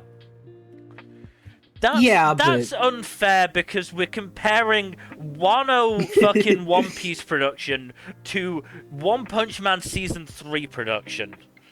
No, Cosmic Garo versus Saitama doesn't happen in the anime Is it yet. not even in the anime I'm yet? talking about the Jesus manga. Christ. Yeah, okay. I'm talking about the manga. He's talking manga. Which, Jesus. I mean, okay. either way, I mean, it's... They're both really good fights. Yeah. Like, I'm splitting hairs here. Yeah. Like, I think I am going to come down on number side on this and put Garo just above, but I don't disagree. I think it's they're very good, close. Yeah. I think it would certainly be a very interesting, longer discussion to have that we just don't really have the time for. Yeah. Look, once we get into like the top half of A tier, it just becomes very, very like minor differences. So. You know, I think again, if fucking Tiermaker was capable of putting things actually, level with each other, I think we would probably end up coming down on that sort of decision. But as we can't, we've got to make a choice. And I think for look, it's possible we'll come back to it, either next stream or towards the end and go, actually, you know what? I think we should probably put Kaido above. But for now, I think Garo above Kaido for now. I'm fine with that. I have no argument, really. Oh boy. Is this the wrong way around? Yeah, it numerically. is. I think, okay. So alphabetically, it's going to put 10 before 9 because 1 comes before 9. I don't know. I can't... I don't remember. Anyway, Kaiju number 9 from Kaiju number 8. I think he's great, personally. I think he's a creepy, devious motherfucker. He's also entertaining and quite competent. Yeah. Like, a lot of the time, he does actually come out on top. Yeah. Yep. I mean... Jack, you've finished the manga at this stage, Yes. Which I don't think... But I'm going to hold my tongue on manga exclusive developments just because... That is fair. Yeah. I've also finished the manga, so... Oh, fair enough. I was not aware of that. I didn't know that. Yeah. Yeah, I think he's good. There are some elements in the last stretch that I do think weaken him as an antagonist, but overall I still think he is a really good central villain to the story. Yeah. I just don't think I don't think he gets high enough to go into A tier. I would probably agree. Yeah, I'm thinking sort of mid to high B. I would probably say top row of B. I personally would put him below All for One. Ooh, at least That for sure. I'd probably put him below Oscalad. Okay. Yeah. Actually, I agree with that wholeheartedly. Yeah, no, I think that's fair. I think that's fair. Yeah. Because again, he is a very entertaining villain. Like he is so hammy, and so many times when Kafka in Kaiju number 8 form does something unexpected, it's like, what the fuck? Oh shit! I might actually die here. And again, it can't be denied his effectiveness in both his personal endeavors and the war he wages on the Kaiju Defense Force. I mean, he fucking takes out God, too many names. What's the head guy's name? Fucking Oh god, it's Oh my god. Fuck. I'm blanking. I'm so Yeah, sorry. No, it's okay. No! I'm blanking as well. So, oh We god. watched too much anime, damn it. That's false. Isao Shinamiya. Yes, That's yes, it. Isao. Isao. I I knew know it. start with an I. Yeah, no, Yeah, he yeah. fucking, he fucking takes Isao out, which, even with Isao not necessarily in his prime, is still a big fucking feat. Yeah. But yeah, Speaking of big, Kaiju number 10. He's fun. I mean, He is. look, he is can very we fun. give him points? We More are- points for his combination in the Yes. Kaiju suits. Yes. I would say so. Yeah, no, we're gonna give him points for his banter with Hoshina. Yeah, no. Oh, that's one of my favorite dynamics in the entire series. It's so funny. No, it's fucking great. It's absolutely fantastic. That said, he is overall a, less fleshed out, significantly less fleshed out character than 9. He is much I'd more say of a high force of C, nature. low B. I think probably high C. I don't think I can put him into B, really. Yeah. High C is fine. Yeah, we're in C, do you think? I think maybe above Fist from Mecha Ude, Yeah, I can see that. right near Yeah, the top of C. I'm okay with that. Yeah. Like he is an entertaining Blood Knight, but again, Blood Knight will only get you so high. And he doesn't have an impact because his fight is what reveals Kafka as Kaiju number 8. Okay. But up next, Kaiser Insight, aka Senri Mana from Princess Connect Redive. Oh boy. Fox Mama. I mean, look, we're not rating attractiveness here. Attractiveness does not get you any points whatsoever. Aww. I mean, It would be cool if it did, but we'd have a much different list. Dio's an S, so Look. it gets you some points. It does. Look, Yeah. it goes part and parcel with the charisma and the design. But yes, no, she's generally intimidating, scary, very powerful. Yeah. She's basically the entire reason the plot happens. Yeah. Or at least half the reason the plot happens, the other being our protagonist. But And yeah. is manipulating one of the main cast members throughout the entire show. Which, very interesting dynamic. Incredibly Yeah. fucked up, but very interesting dynamic. Yes. I mean, I feel like that describes a lot of dynamics on this list. Yes. But honestly, I kind of want to say somewhere in B. I think so too. Maybe. Probably Maybe somewhere in not. the middle. Yeah. Maybe not super high. I'd probably put her definitely below Cornelia. Yeah. Actually, would she go below Cornelia? Well. I think she's more effective as a villain than Cornelia is. Yeah, I think so too. I'd put her. I'd put her above her for sure. But maybe between her and Goku Black then? Sure. Yeah, actually, I agree with that. Alright. Kaminaka Shino from Tengoku Daimakyou, aka Heavenly Delusion. You were talking earlier about very insidious villains, and holy shit. Yeah. Oh, jeez. Certainly kicks off aspects of the plot in the future with her heinous actions. This lady is a monster. She really is. Experimenting on kids is a bad look. Also, wasn't her whole motivation to steal a child's body for immortality? Yeah. Yes, I'm pretty sure. She did try and steal one of the babies.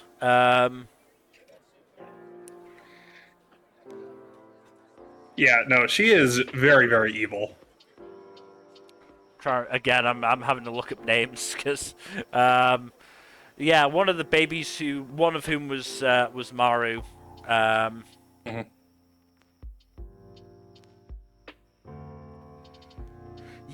Yeah. I mean, that was during her villain crash out because the fucking academy facility was going down in flames. Yep. Not the hardest crash out to justify, to be fair. But yeah, where do we? She's not particularly like deep or sympathetic, but damn if she isn't like disturbing, insidious, and manipulative as all hell. Mm-hmm. She's very scary for a wheelchair-bound old lady. Yeah. Well, yes, she's in a wheelchair, but she doesn't necessarily need to be in a wheelchair, because when things do start going to shit, I'm pretty sure she springs up out of that thing and starts running. Yeah, true. I'm pretty sure it was obfuscation, at least to some degree. But yeah. What are your thoughts, Number? She's a monster. Yep. But where do we put her? Because, yeah. I don't know. That's being hard. Pure evil is like, yeah. I kind of want to say somewhere in B tier, but at the same time, like, is she entertaining and interesting enough to to outweigh the heinousness? That's the thing. I don't think so personally. Maybe C I'd probably tier, then? I'd push low B as like the highest I would go. Otherwise C tier. What do you think, Mill?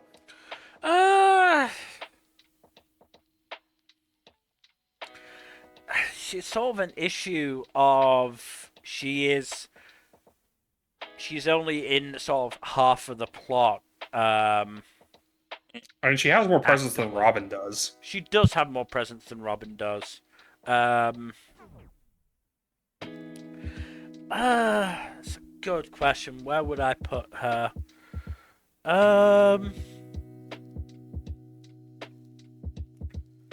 I think I would probably go high C. Makes sense. Because again, I'm sort of basing my high C's off looking at Faraday at the bottom of B and going, do I think they're better than him? And I'm, for a fair few of them, I'm going no. I'd say she at least goes higher than the one from ID Invaded. Yeah. Because she's a lot more, like, plot relevant overall, and a lot more insidious and cruel, almost. I think, I'm gonna go above Angela and Hugh. Works for me. Sure. Again, just because she is more active in the story so far. Ah, yes. Next up is Satan. Up next, Kanami Mami from Rent a Girlfriend. She's not actually Satan. I'm pretty sure she gets more elaboration in the manga. I just refuse to read the manga. I mean, why would you? Or subject myself to more of the anime either, because I'm not, a masochist. Look, it may have been terrible. It may have been a bit harsh of us to put Rent a Girlfriend characters on this list with some of these other people, but fuck it, it's our list. Fuck yeah. it. Plus, it's also funny. It is. Yeah. It'll be even funnier later on. We're not getting into that one until next time. No. But yes, where do we want to put Mommy? Because she is kind of the inciting incident of the whole show, and also so like a she's recurring the reason antagonist it all throughout. happens. Yeah, because she dumps Kazuya. Does that mean she's F the cause tier of or my S suffering?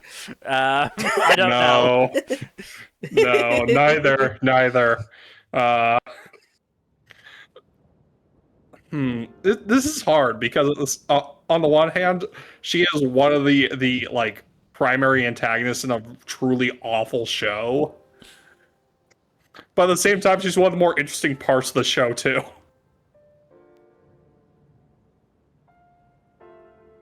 I'd say D tier. Yeah, I think D tier. Above Frill. Yeah, I think high D is fair for her. Yeah, above Frill. Yeah. Like, she doesn't derail the show like Frill does. Yeah. That's Kazuya's fault. Yeah. Alright. Kang Taishik from Solo Leveling. She's just kind of boring. Is this the guy that just turned on Jinwoo? Just when Jinwoo and Co. Yeah. He just tries to murk them. I don't remember why. I think it was just some dumb reason. Yeah, some dumb bullshit. Yeah, whatever. D tier. Yeah. Maybe even E tier. Do we think E tier is purple? Yeah, I don't really have much to say about him. He doesn't really have much going for him personality-wise. He doesn't. That's the thing. He's just like a psychotic asshole. A psychopathic asshole, rather. Yeah. Honestly, I think the Metallic Rouge guy has more going than he does. Look, no. Probably. I mean, we probably got. I don't remember it, but we probably got a good fight out of him. But that's like the best. Yeah. But if that's the best thing you could say about it, then I don't know. Yeah. Looking at it, I think the Metallic Rouge guy is a funkier design than this guy. Yeah, no, he's just purple hair in a suit. True. That's true. Okay, let's move on to a better villain. Really? Karakururi Utsuro, aka Tanoji Mai from Shy. Is that her? Yep. I say, having put together the list myself. There's probably cover up from the manga. It very well may be. Here a second. Sorry. I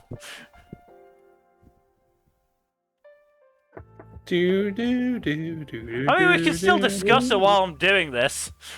I think she's a pretty good villain as the villains go on Shy. She does come in at a kind of awkward point in the overall story in that, like, she is the most fleshed out of the main antagonist faction at the point where the anime ends.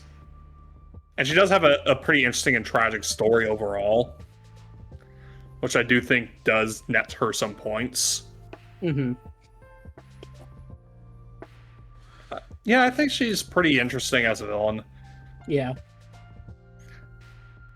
Kind of wish she didn't die at the end, but yeah, whatever. that was my big thing with that. Yeah, that's.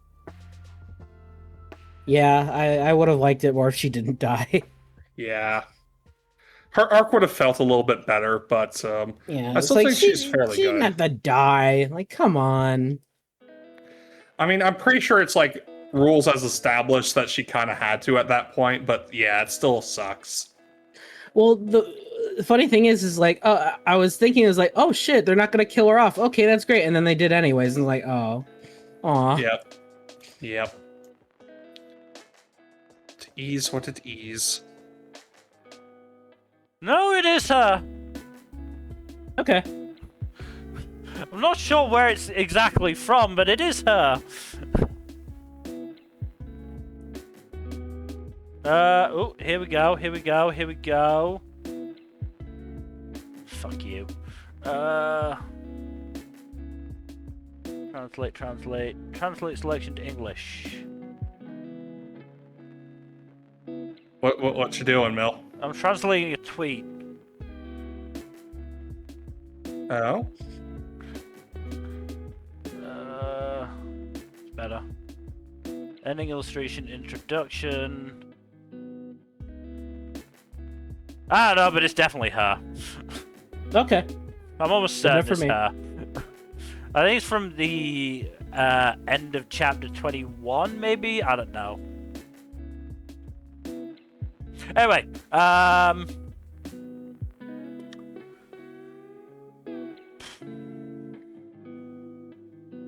unfortunately, as anime onlys, we don't necessarily know What happens later, yeah, how much of an impact she has on the series and Shy. I mean, her sister is kind of important, it seems like. But I'm still probably gonna go see. That's fair. I'd say high C, though. Where would you put her? I'd probably put her somewhere around Fist. So do you actually agree high C, or would you go low B? That's my point. I agree high C. Alright. Number? Like, unless number's gonna push for B, I'm fine with C. High C might be a bit generous for me personally, but I'm not enough to like fight it really, to be honest. So Below Fist at the very least. I mean, I think below Fist personally. I was probably gonna go around Dragon Boy if I'm honest. Yeah, I agree closer with that. Yeah. Okay. Yeah. Above Dragon Boy. I think I'd probably put her above Dragon Boy, but yeah, I think she has more depth to her for sure. Yeah. Well, at least you didn't get literally folded. Yeah. God, that was Literally so funny. folded. So casual. Up next, Karasawa from Yaboy Kongming.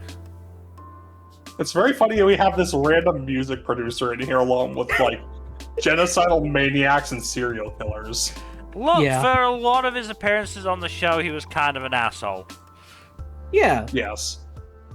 I know, I just think it's funny comparing the scale of some of these. And yet you didn't really bring it up when we did Mommy. Yeah, because she's Satan. I kid. Yeah, I mean, genocidal maniacs and serial killers. Yeah, Nami belongs there, probably.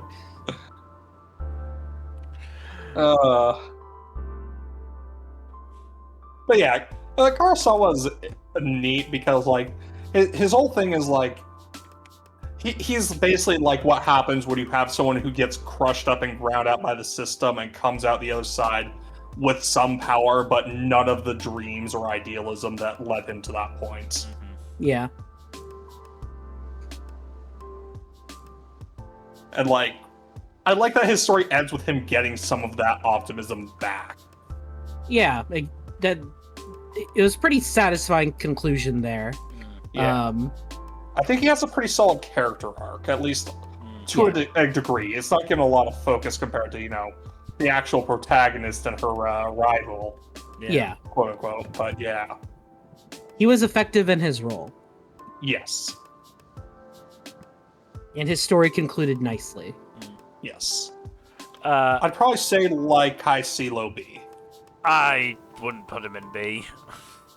You think so? I don't think he was an effective enough villain, really. Not really. No, yeah, now that you mention it, mid-C probably would be better. Yeah. Yeah. I'd honestly be putting him... I'd say probably below Frost. Below Giovanni, for sure. Yeah. Giovanni's a creepy motherfucker. Yeah, I think below Giovanni works. Yeah. Because he is just a dude. Yeah. He's a sympathetic dude, but he's a dude. I do think that the character writing does carry him a lot here. Yeah. Yeah, that's why he's not, you know, down at the bottom of C. But I think that can only take him so far, unfortunately. True. Speaking of character writing, we have a character who doesn't have much of that. Carl Galgan from Solo Leveling. I'm seeing a trend from Solo Leveling. I don't even remember this guy. It's the big orc dude, remember? The dungeon dude who gets fucking murked by Jinwoo after he saves the A-rank party or something? It was that guy? Okay, I guess I don't remember what he looked like. Yeah. Yeah, I'm pretty sure that's him. I'm pretty sure it's the big old orc dude. Yeah. Yeah, he's not particularly deep or interesting. He's just there for Jin to war apart. I mean, he has a cool design at least. Oh yeah. Get some points above the fucking suit. Yeah. I'd say bottom of D probably. Sure. Above the Akkas though. Fuck the Akkas. Yeah. Yeah, fuck him. Sure. Why not? But not really. We don't want to give them that satisfaction. No. Like they could satisfy anybody. Fair. Alright. Cars from JoJo's Bizarre Adventure Part 2 Battle Tendency. So, lukewarm ass take, but he is probably the weakest of the main JoJo villains besides maybe Diavolo. I agree, but I still kind of like him. Oh, he's very fun, for sure. I just don't think he's going to wind up particularly high compared to some of the other JoJo villains. Because I remember when he got the MacGuffin, and then it was actually like, oh shit, it's over. Like we are fucked. It was like it was kind of funny that Cars is actually one of the more powerful JoJo villains. He just kind of got eclipsed because stands are fucking weird like that. I think he also got eclipsed in the fact that, you know, as much as that is very much true, Araki then does not actually spend that much time on his fight because he's too overpowered. Yeah. He's too overpowered, and I think Araki got bored by Hamon at that point, or by that point. Probably. Wouldn't surprise me. Like, I think that's my personal take on Part 2 as a whole. As you get further and further in, it gets clearer and clearer that Araki was just sort of getting, maybe not bored, but certainly tired of trying to do Hamon all the time. Yeah, the Hamon system kind of peaks with Joseph's rematch with Wamu. And I think, you know, it's very possible that at that point he had thought up stands and wanted to move on from Hamon. And between that and the fact that, yes, Cars was so over fucking powered. He was the ultimate power. He was the ultimate life form. No sex. I mean, put it this way. Chapter 109, Cars the Super Being is born. And then, I'm trying to remember when, his final appearance was chapter 113. So Cars the Ultimate Super Being lasted all of 4 chapters. That is crazy. Which, again, I think says something about him. Yeah. Look, Cars is entertaining enough, and he does have that intimidation factor going for him. But at the end of the day, he's kind of shallow as an antagonist. Wamu is a lot better as an antagonist. SCDC is more engaging as well. He's just, he's not dwelt on a lot, but he is very fun, and he does have a cool power set. It's just kind of overshadowed by the layer edition of stands and all that bullshit. I'll give him a B. I'd say. Do you think above or below Diavolo is the question? I would say below. I like Diavolo a bit more. Diavolo does have the interesting thing of the dual personalities bit with Doppio for sure. Yeah. I'm gonna personally say below Kasei Meikou. Okay. Sir? I think that's a decent enough spot for him. Yeah. We only have one other JoJo antagonist to rank, and he's going to be one of the last ones we rank, period. That's going to be a fun conversation. But up next, Kashima from Sakamoto Days. The deer head asshole. Yeah. He's fun. I mean, he's cool in that he does just sort of... you don't realize he's a cyborg until it fucking happens, which is a pretty fun reveal. He has a bullshit cyborg and it is hilarious. And he has a pretty fun dynamic with Gaku and Slur as a whole. He's reasonably effective as an antagonist. Certainly from what we've seen in the anime, he has the end of, well, sort of middle end of Core 1 stuff. And after that, he's more sort of the organizer in the background for that group. while the rest of them actually do stuff. But that's still, you know, relatively important role. Yeah. I don't know. I'm thinking probably like B or C, somewhere in there. I don't know where. So Gaku's mid B for now, sort of lower end of mid B. I'd probably put him a bit lower. Makes sense. I'd probably put him somewhere. I'd put him below Yui, probably personally. Yeah, I think so. I think that's fair.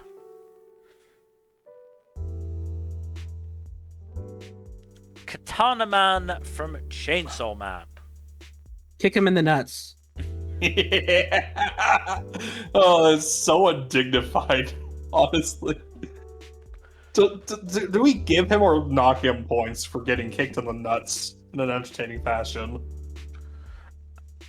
I think neither. It's a legitimate way to take, you know, a male-born person down. Yeah, it's a legitimate target for testicle havers. So, you know, but yes, the whole, you know, ball-kicking jamboree afterwards was a bit undignified, but I'm not sure I can really mark it against him.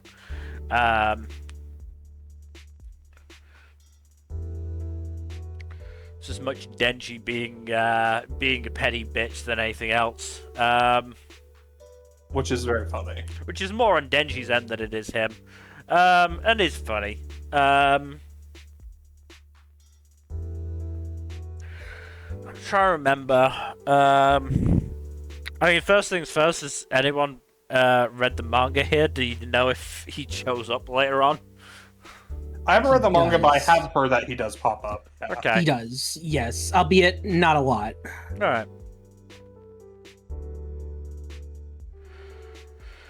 I'm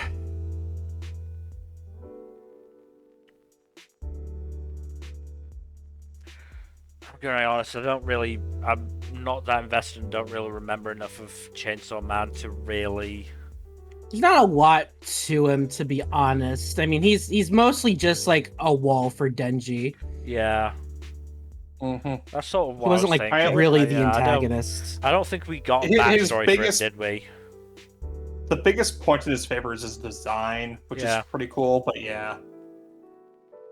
I'd probably put him below, like, I at think, very highest below Giovanni. while I think we can give him points for design, we should then take some off the unoriginality of his name, because he's just copying Denji. I mean, that's not his fault. Yeah. I'd say low C, personally. Yeah. I think low C is fine. I think maybe above Shiho and below Genthru. Sure. Why not? Katsuyama Denshin, aka the Challenger from ID Invaded. This is a fucked up asshole, good god. Yeah, this fucking guy. Probably Who beats a child to death and gloats about it. the least character of all the serial killers, even including John Walker. But I would say in terms of hate sink and villain, by God, he's up there. And Impact. Don't forget Impact. And Impact, because he basically does set Norisago on, you know, his path with what he does. Yeah.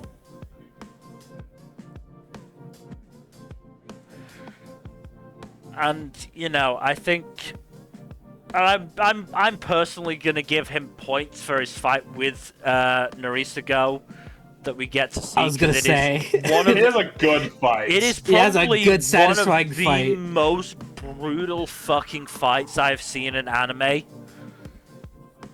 Like, my God.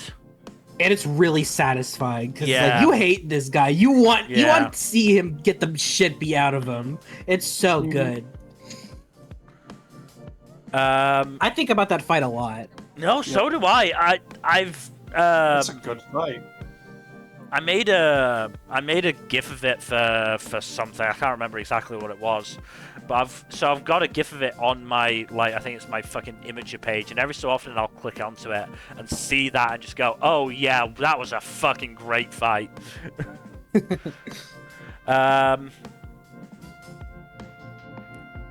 I'm not sure I can get away with putting him into B, but I think definitely high C. I think high C is fine. Yeah. I'd probably still maybe the top row of C at most, but yeah. I think probably around BV Liska. Yeah, below BV. He doesn't sing his own theme. He doesn't whistle his own theme tune, which that's fair. Yeah. That's fair. God, I love that aspect of it. Fairy God had a lot of issues, but that wasn't one of them.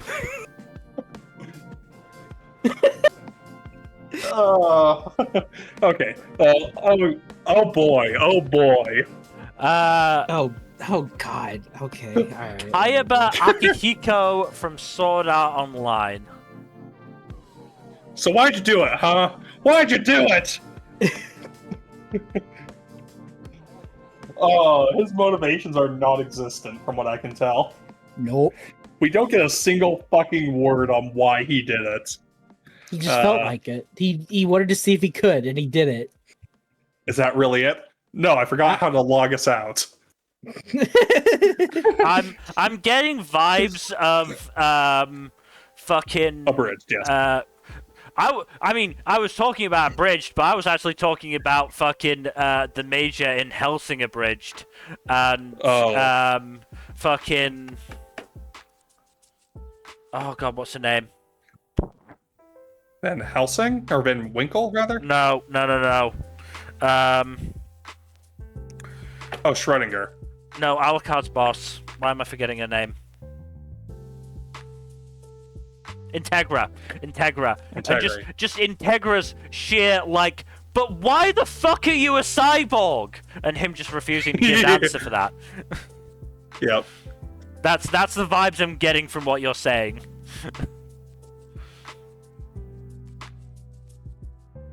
But, you know, what?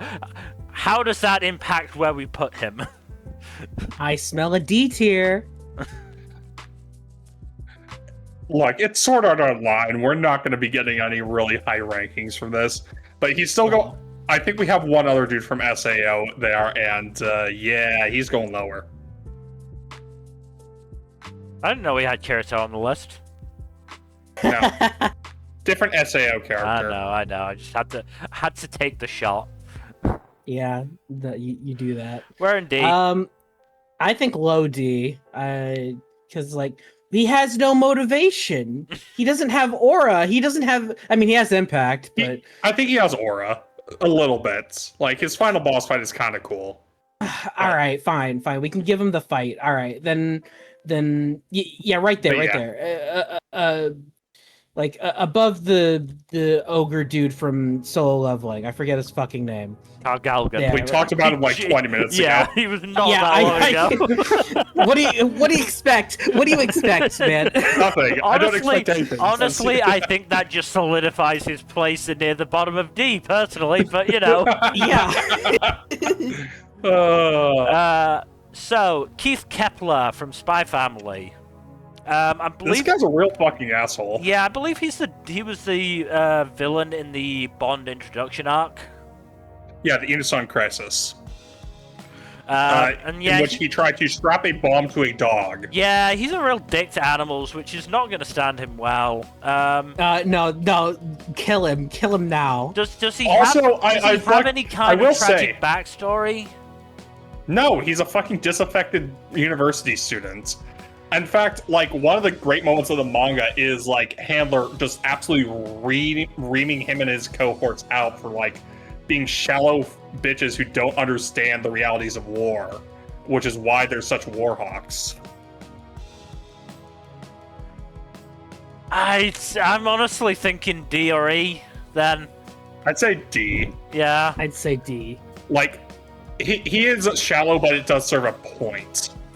It serves a point, but again, we're getting into the you know, he's doing a lot of dickhead actions without, you know, without. I suppose the impact on the story is that we get Bond from him, but we get Bond and we get a cool speech from Handler. Yeah, and that's it. I don't think that, you know, really, you know, there's no development. He's not a badass. He's just a fucking dick.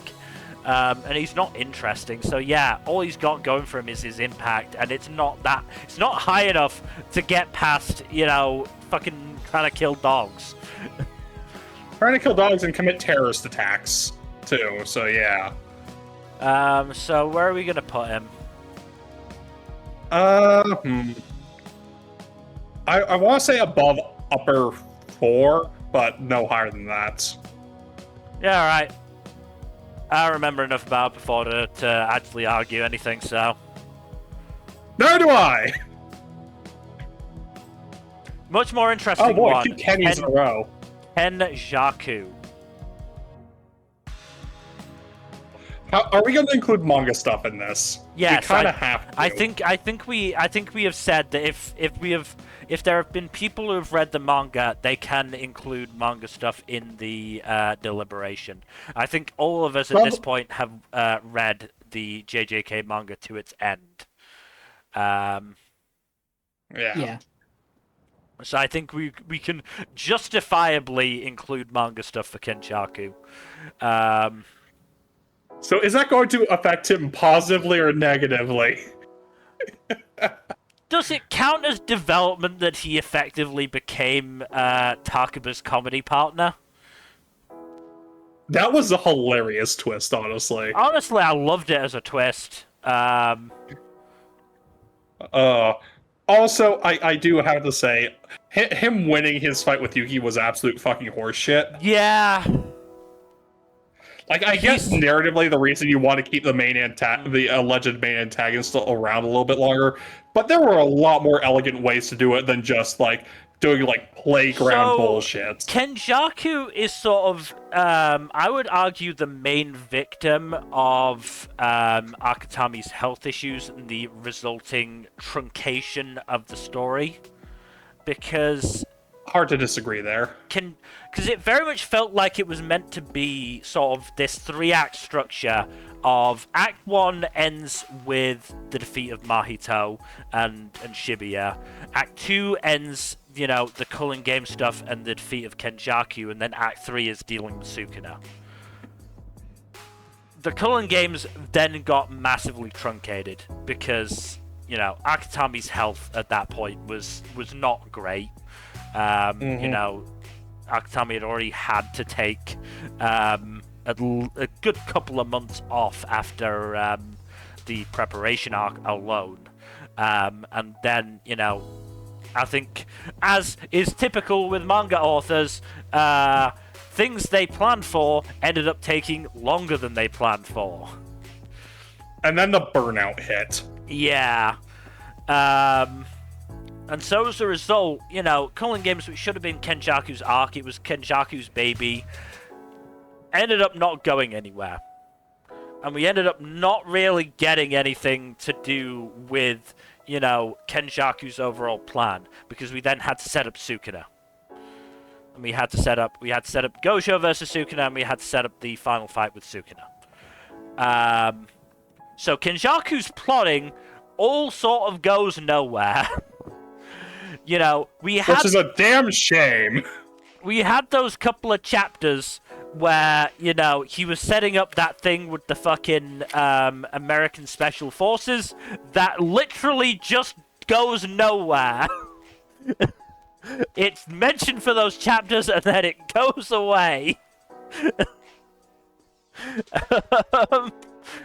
Like, it's not even... At one point in his final fight with Takuma was very fun. Yes, I'm more bringing this up to state that yes, he sort of suffered as a villain as a result. That said, there's still a lot of stuff before that. You know, he comes up with this great fucking plan to trap Gojo. He fucking takes back shots from Yuji's dad in for his plan. I still can't believe he did that. What the fuck? Absolute insane twist, honestly. That is just so crazy. Like, you know, you can't deny the man's commitment. No, you can't. Who else would do that? Like, I'm He's not sure- crazy. You know, I think looking at it, Dio is the only fucking villain we've seen willing to take bat shots for his evil plan. Oh And yeah. honestly, he just does that for fun rather than his evil plan. Look, it was not business. It was all pleasure. I don't think I can put him in A, but I think he can probably go high B.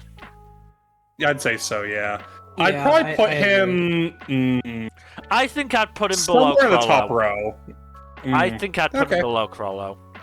Yes, What do I you agree. think, That's fair. Number?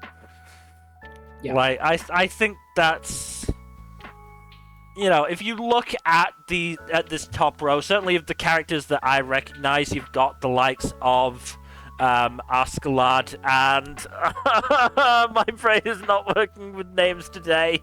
Hijikata? Hijikata, yeah, I remember Shinsengumi, and that's it. Hijikata, who are both, you know, on that same sort of scheming variety as Kenjaku, but Mm-hmm. their schemes work a lot better. Yeah. Yeah. But yeah, Yeah. I think he's a very interesting character. Kenny Ackerman from Attack on Titan. Fucking Kenny. I do not think about him often. Yeah, He's a very because- entertaining. because for he what is. he is. What is probably in my opinion, the best part of Attack on Titan gets overshadowed by what follows. Mhm. Like, Basically. look, we'll get to like some of the other later stuff when we get to Reiner and the Jaegers. Oh, yeah, but or rather Zeke, Yeah. because Yeah. those will be interesting conversations. The both of those. Yeah. I'm just gonna say now, fans of Zeke, you are not gonna like where he gets put. Nope. But Kenny, like, I legitimately liked that part of Attack on Titan, which is a shame that fucking Isayama apparently didn't. Also, like, yeah, no, Isayama kind of apparently had a bit of a crash out. But yeah,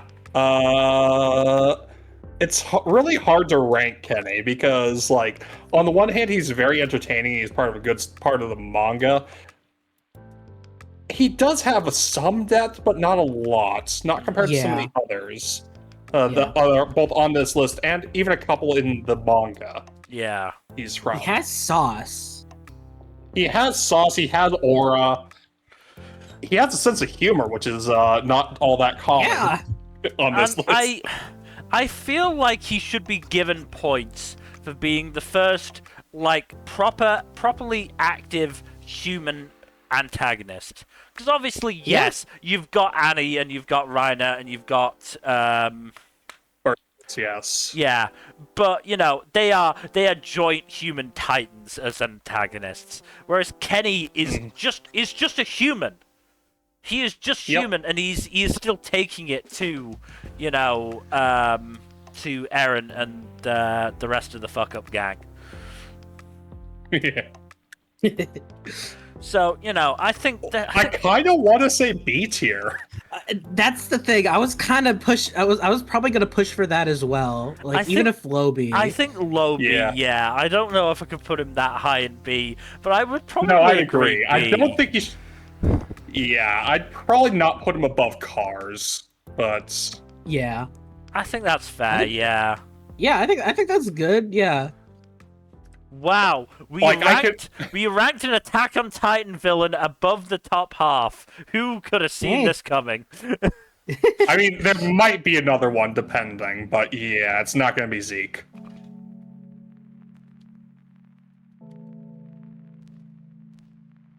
No, But there's yeah, not. What, you don't think Reiner's going to get high? No, not if I have my way. Fair. I'll don't worry, Ryan. We'll I'll get support into you it. a little bit. Yeah, We'll get we'll into it. we'll That's get to that that's a ways eventually. away. That's in the arse. Up next, Michael Jackson. Sorry, Kibutsuji Muzan from Demon Slayer. No, fuck you. I was gonna do that. God damn it. Look, unlike with Michael Jackson, we have no evidence that this man slept in the same bed as children.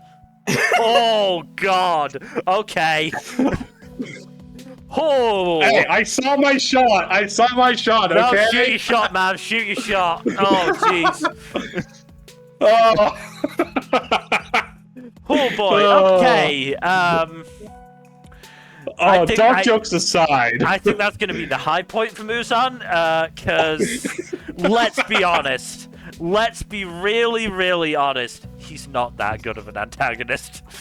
No. I mean, to be fair, all right, you can't say he doesn't have aura, and he definitely has impact. 6-minute aura farming walk. Yes, science. Science. Oh, that scene is so fucking funny. They didn't even attempt it to be funny, but it's hilarious. It's so fucking funny. Oh my god.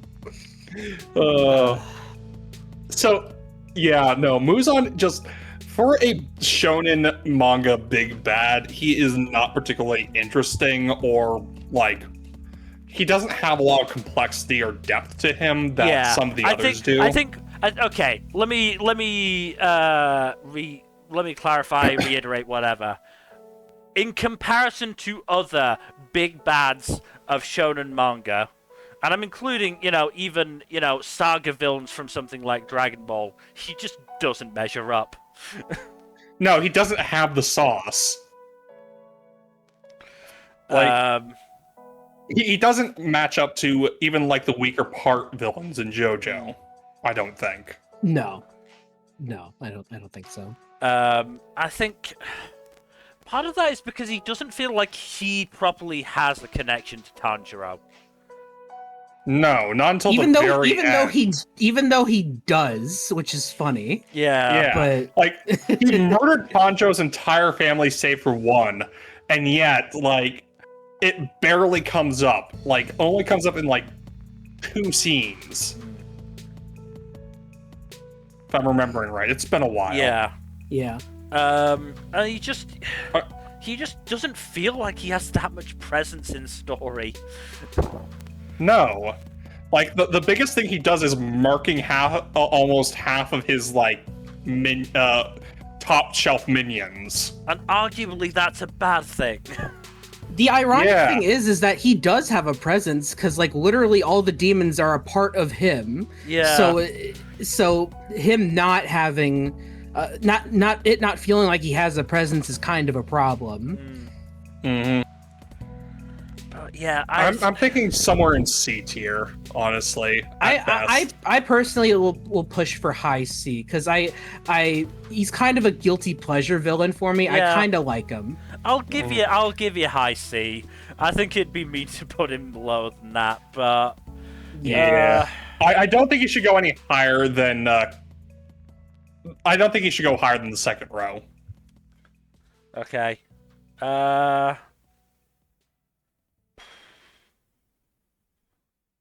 I'd probably put him below Thelm. I want to put him below BV Liska, because fucking Muzan doesn't whistle his theme music either. No. Sure. Oh, speaking of shonen major antagonists without much personality. He doesn't even give a hee-hee when he's doing his fucking 6-minute walk. No, he's too goddamn self-serious for that, which is unfortunate. If he just danced Thriller once. That would have got him so much more points. I would have put him in B for that. Just for that alone. I would have done it. You have an infinite army of demons at your disposal, yet you don't make them dance. For shame. What's wrong with you? Alright, up next, Kid Buu from Dragon Ball Z. Yeah, he's just more of an unstoppable force than anything else. His whole personality is, hee hee, I am kooky crazy. pretty much. He very much has the least personality of all the boos. Yeah, Of personally, all my, of the personally my main least antagonists in favorite, Dragon Ball. Honestly, Yeah. yeah. Are we counting Raditz as a main antagonist? He has less personality than Raditz, He even if we probably did does, count yeah. Raditz. He does have less personality than Raditz because Again, his entire personality is haha cuckoo crazy. Yeah. yeah, I just like taking which shots can at be Raditz. entertaining. Yeah. To be fair, It I can, mean, but I it's will just, give it just feels like a bit of a letdown after, you know, you've for had... Super Boo, yeah. After both Margin and Super Boo, frankly. Yeah. yeah, I do somewhat like the fact that he's dangerous not because he's more powerful than Super Boo, but because he's more unpredictable Yeah. due to being just all id. yeah. But That's, still. I respect like that direction and like of making your antagonist that way. It was like, no, he's technically not stronger than the other forms, but he's more chaotic and unpredictable. That's what makes him more dangerous, and I respect that. Yeah. But The other thing is, do we take points off him being the only canonical villain to be taken out by the Spirit Bomb? No, I think we should Well, in give Z. points for that because it is. Yeah, we're not counting the movies. yeah, Like I said, think we should give canonical. points just because. I think we should give points just because it is like the most effective use of the Spirit Bomb in the story for like thematic and character reasons. Actually, And True. it gave Mr. Satan something to do. yeah. yeah, it gave Satan an additional purpose for actually surviving, which was neat. Because otherwise he had none. Yeah, C tier for sure. I think... I mean, again, let's look at the other Dragon Ball villains in C tier. Is he better than Frost? Yes, I Yeah. would say so. Is he better than Baby? Yes?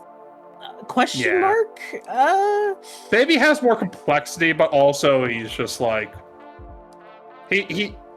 I think Baby's more original. Boo is probably better executed than Baby, I would Mhm. argue. Yeah, for sure. Yes. Is Yeah. he better than Goma? I actually don't think so. I think Goma's more entertaining.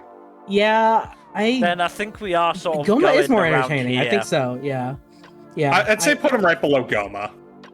All right. right below Goma. Yeah, I think that's fine. Cool. All right. Penultimate one for today.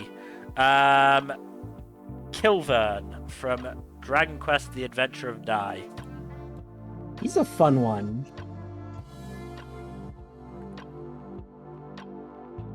He's really he doesn't have a lot of depth compared to some of the better villains in the series, but yeah. Well, that's partially because he's like part of Vern, so it's like, yeah. But what's interesting about him is that he has a presence for a very long amount of time in the series. Like he pops up every Yeah. now and then. Yeah. And he does have a pretty fun final fight. He does, yeah. I kind of want to say B tier. I'd say low B, yeah. Yeah. Mid to low B. Because I wouldn't put him higher than Cars. No. In fact, I'd put him below Kenny. Yeah, Right Right. there, yeah. that's good. That's Cool. good. And our final one for today, Führer King Bradley from Full Metal Alchemist. What a demon. Yeah, Yeah, I want to say S tier, honestly. I kind He's of just agree. such a fantastic villain. Like, No, can you send Fuzzy the list, by the way, when you get a chance? Because, yeah. But yeah, like he has everything. He is actually a pretty nuanced, complex character. He is intimidating, competent, badass. He took down a fucking tank Yeah. with a saber and a fucking grenade, and that's I mean, it. he is definitely the most, I would say, interesting of the homunculi. Definitely the most character probably the most badass. So I honestly Yeah. would fully agree. I mean, we've got Envy at the top of A, and I think Bradley is better than Envy by far. I if not as top of A for sure. No, I think S. S. I I'm saying would S. honestly say S. Okay. Dude all right. almost I killed won't Star fight it. on death's door, which is crazy. Yeah. Yeah. Like, But where an S though? Yeah. That's a tough question. I kind of want to put him between Croc and Big Mom. I can be okay with that. Yeah. I might have put him above yeah. Croc. Okay. But Okay, I think I'm good with that. I think between Croc and Big Mom is good. Yeah. But yeah, he's just such a threatening force in a way that I don't, you don't always feel from the other homunculi.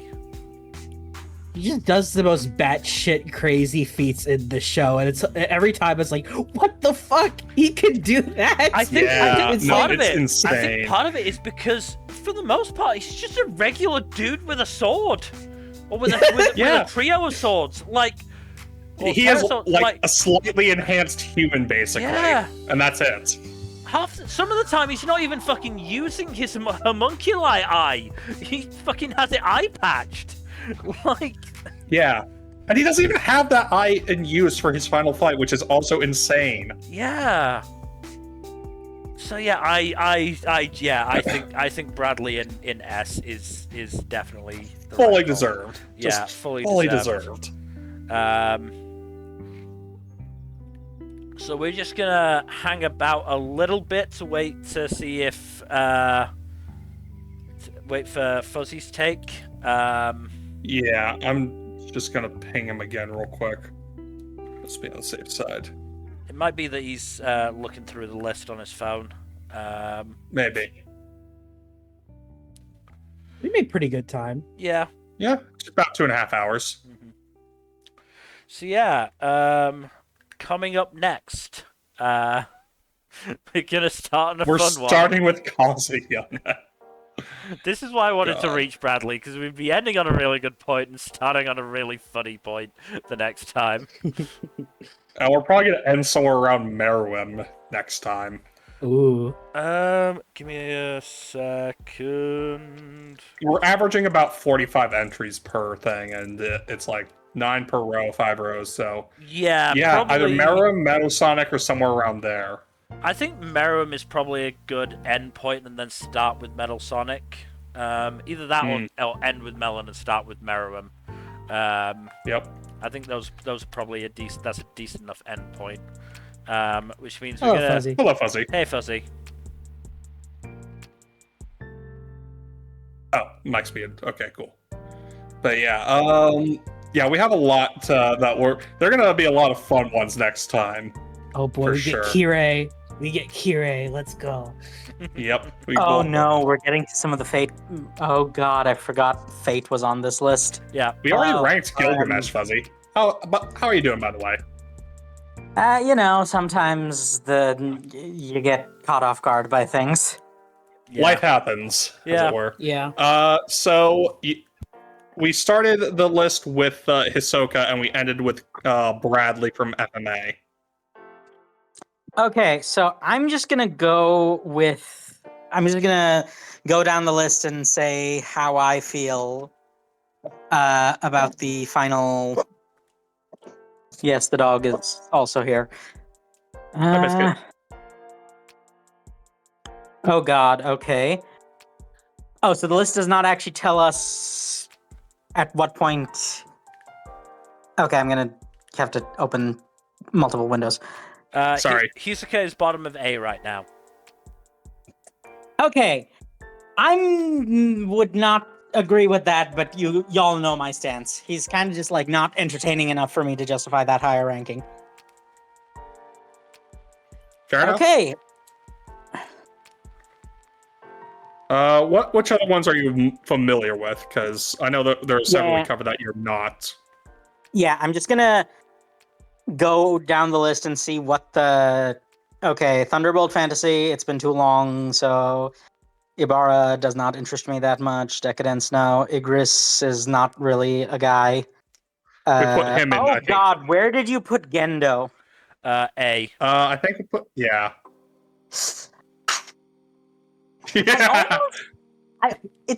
I don't disagree, but I almost feel like Gendo is kind of just like too pathetic to warrant that higher ranking. We did make sure to put him below both Char and Robotnik. Well, it's more that he's just kind of like he's just a wife guy. That's his entire thing. It is, but I thought about it and I'm like, you know what? He's given enough in the story for me to push him that high. Plus, he has a big impact. He's definitely one of the most infamous anime villains. So yeah, his level of influence and infamy alone do kind of make him deserve a fairly high ranking. Okay, where'd you put Illumi?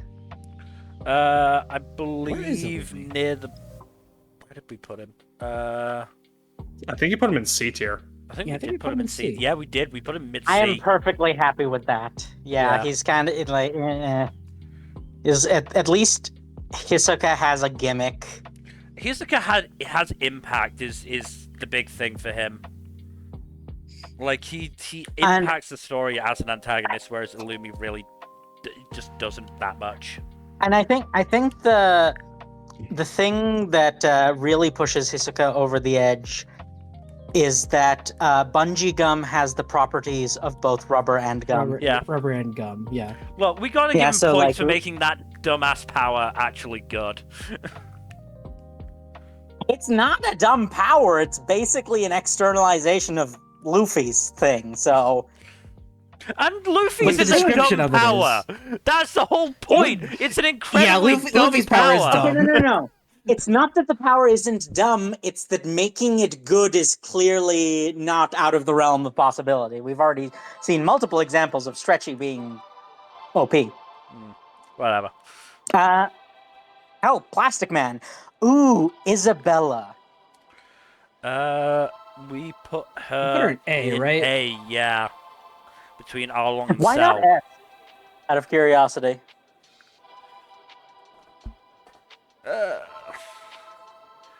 I mean, she is missing for a good chunk of the story. Mhm. She is at her most effective in that first arc, and it is incredibly effective, but it is only for that first arc. Yeah. They did also, like... I think her return to the story does dock her some points. Exactly. And That's the also- thing. When she comes back later, it's like, It's not And the as good as her. Yeah.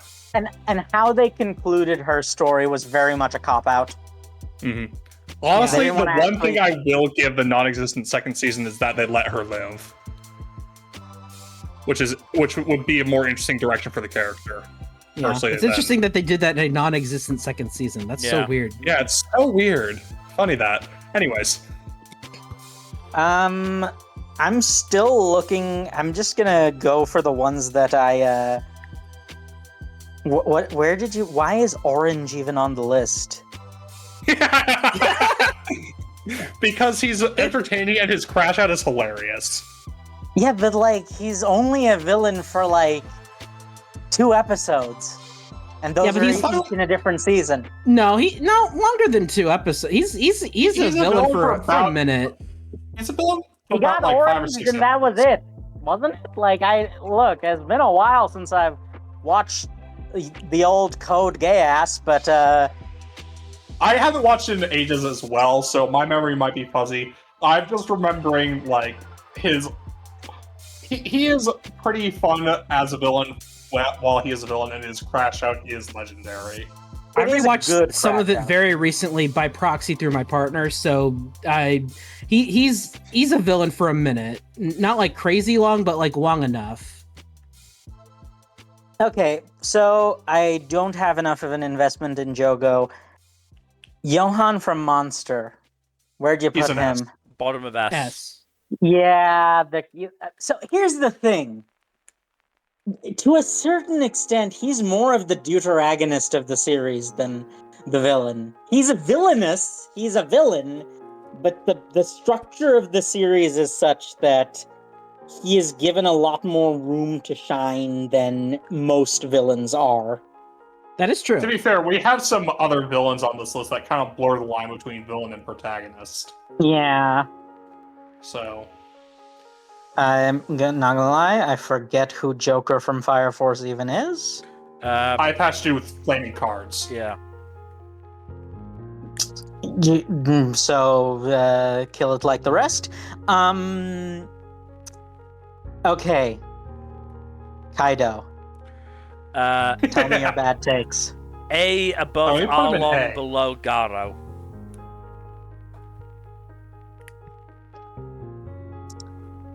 I almost wonder if you might want to put him below Arlong, even. Because, like, Kaido as a guy is kind of meh. As a You character, know, I yes, would agree up until the Rocks flashback. That helped flesh him out, I think. Yeah. As a character, he's probably got less to him than Arlong, but I think story impact, the fact that he beat Luffy three fucking times, Yeah. I think that's Also, what puts him what you're just telling above. me, Jack, because so when you say that the Rocks flashback fleshed him out, what you're telling me is that he peaked at 11. He was like 15 to 18 in the flashback. Was he that Yeah. old? I thought he was like significantly younger than that. So the Rocks flashback, the God Valley is 38 years before the current story. He is 56, I believe, in the present day. So he was 18 when God Valley happened. But yeah, he has a very fun younger brother dynamic with Lin, which is fun. And Whitebeard, actually, too. He has a pretty decent dynamic with him, from what we see. So where did you put the ultimate life form? Ours is in B. Yeah, that's about right. Low Okay, B. did any of you, like, what did you end up on with Sword Art Online's dude? He's in D tier. D. Yeah, Okay, good. low D at that. I'm glad we're in agreement there. The other sort of online dude is probably going to go lower. Kenjaku? B, I think, wasn't it? Yes, B. Between Krollo and Akaza, up near the top. I still disagree with Krollo, but that's for another day. Muzan? Muzan is in C, near the top, but still in C. That I can live with that. And I think okay, I'm curious. The only two that remaining that I'm curious about are King Bradley and Boo. King Bradley put an S. Bradley is an S between Croc and Big Mom. So I agree with this wholeheartedly. fourth from the top right now. Good. Glad we're in agreement. Yeah, specifically Kid Boo, not just Boo in general. Kid Boo is in C because unfortunately he has no character. I was gonna say, I almost think that gives him additional points. I mean, the way the way he's sent off is interesting enough and fun and engaging enough with how it reflects upon the character arcs of everyone around him. And he also gets reincarnated as Oob, which, yeah. Listen, let's not hold his next life against him. Wow. Wow. Damn. Yeah, can you honestly say Dragon Ball as a whole has done anything with Oob that's worthwhile? Yeah. Unfortunately, no. I'm saying yeah, because I just think it's me. there's a chance they may do something worthwhile with him in Super, but it's unlikely at this stage. They kind of do in Moro a little, but but no, I haven't touched almost the feel Super like the fact that Kid Buu is so pure as just a ball of genocide should bump him up a tier. I don't know. 'Cause I think it's a little disappointing after both Majin and Super Buu. You know, Super Buu's character isn't great, but I feel like it's still better than Kid Buu. Plus, he evolves consistently, which is neat. Also, a hello friend in the chat. Oh, who do we have in the chat? Noodle. Oh, yes, I see. Hello. I'm at work right now. Okay, but otherwise, yeah, those are the ones I have major investment in this list, and I think I am more or less happy with them. Like, even I don't feel too strongly on the Kid Buu thing either. Because, like, yeah, I think he's good for what he does. He's fit for purpose, but at the end of the day, he does not really matter as much as the other Buu forms. Yeah. Yeah. No, I would be surprised if both Super Buu and Majin Buu didn't go higher overall. Yeah. No, they will. But Oh, next right, time. I forgot. We didn't even get to. Okay, because listen, okay, the alphabet is confusing sometimes. Yes. I still don't know what the order is unless I sing the song. Well, next time we're getting Kazuya from Rent a Girlfriend, both Kiryuins from Kill la Kill, Kirei Kotomine Yeah. from Fate, Lelouch, Mahito, Majin Buu, the Major. Light Yagami. God, that's a lot of back-to-back. Yeah. And good old Blackbeard. Yeah. Okay, Oh, so also what you're Pegasus telling and me- Merrick. What you're telling me is next time is going to be like much more heated than this time. Oh, certainly. Potentially, yeah. Because this, I'm gonna be honest. I went down the list and there was a lot of filler in the list. In this stretch. From your perspective, The K- perhaps, yes. Well, no, the K's did not seem as interesting to me personally, but yes, okay. Sorry, I was not around. That's all right. But, That's fine. No, it's Not your okay. fault. Yeah, glad I was able to make it for the very end. Yeah. Yep. Oh yeah, next time's we're probably gonna end around Meruem, which will be fun. Oh, Either okay. Meruem or Melon. Oh god, the Meruem is not going to be a fun conversation, is he? No, it is not. But that is for next time. So thank you everybody for watching. Hopefully you've enjoyed. In terms of future stuff, Tuesdays, Wednesdays, Saturdays, and Sundays. Please do give us a follow and a subscribe here on Twitch and all that YouTube stuff. Like, subscribe, comment down below, and please press that bell icon, yo. And otherwise, hopefully we will see you tomorrow. Good night. Later. Bye bye.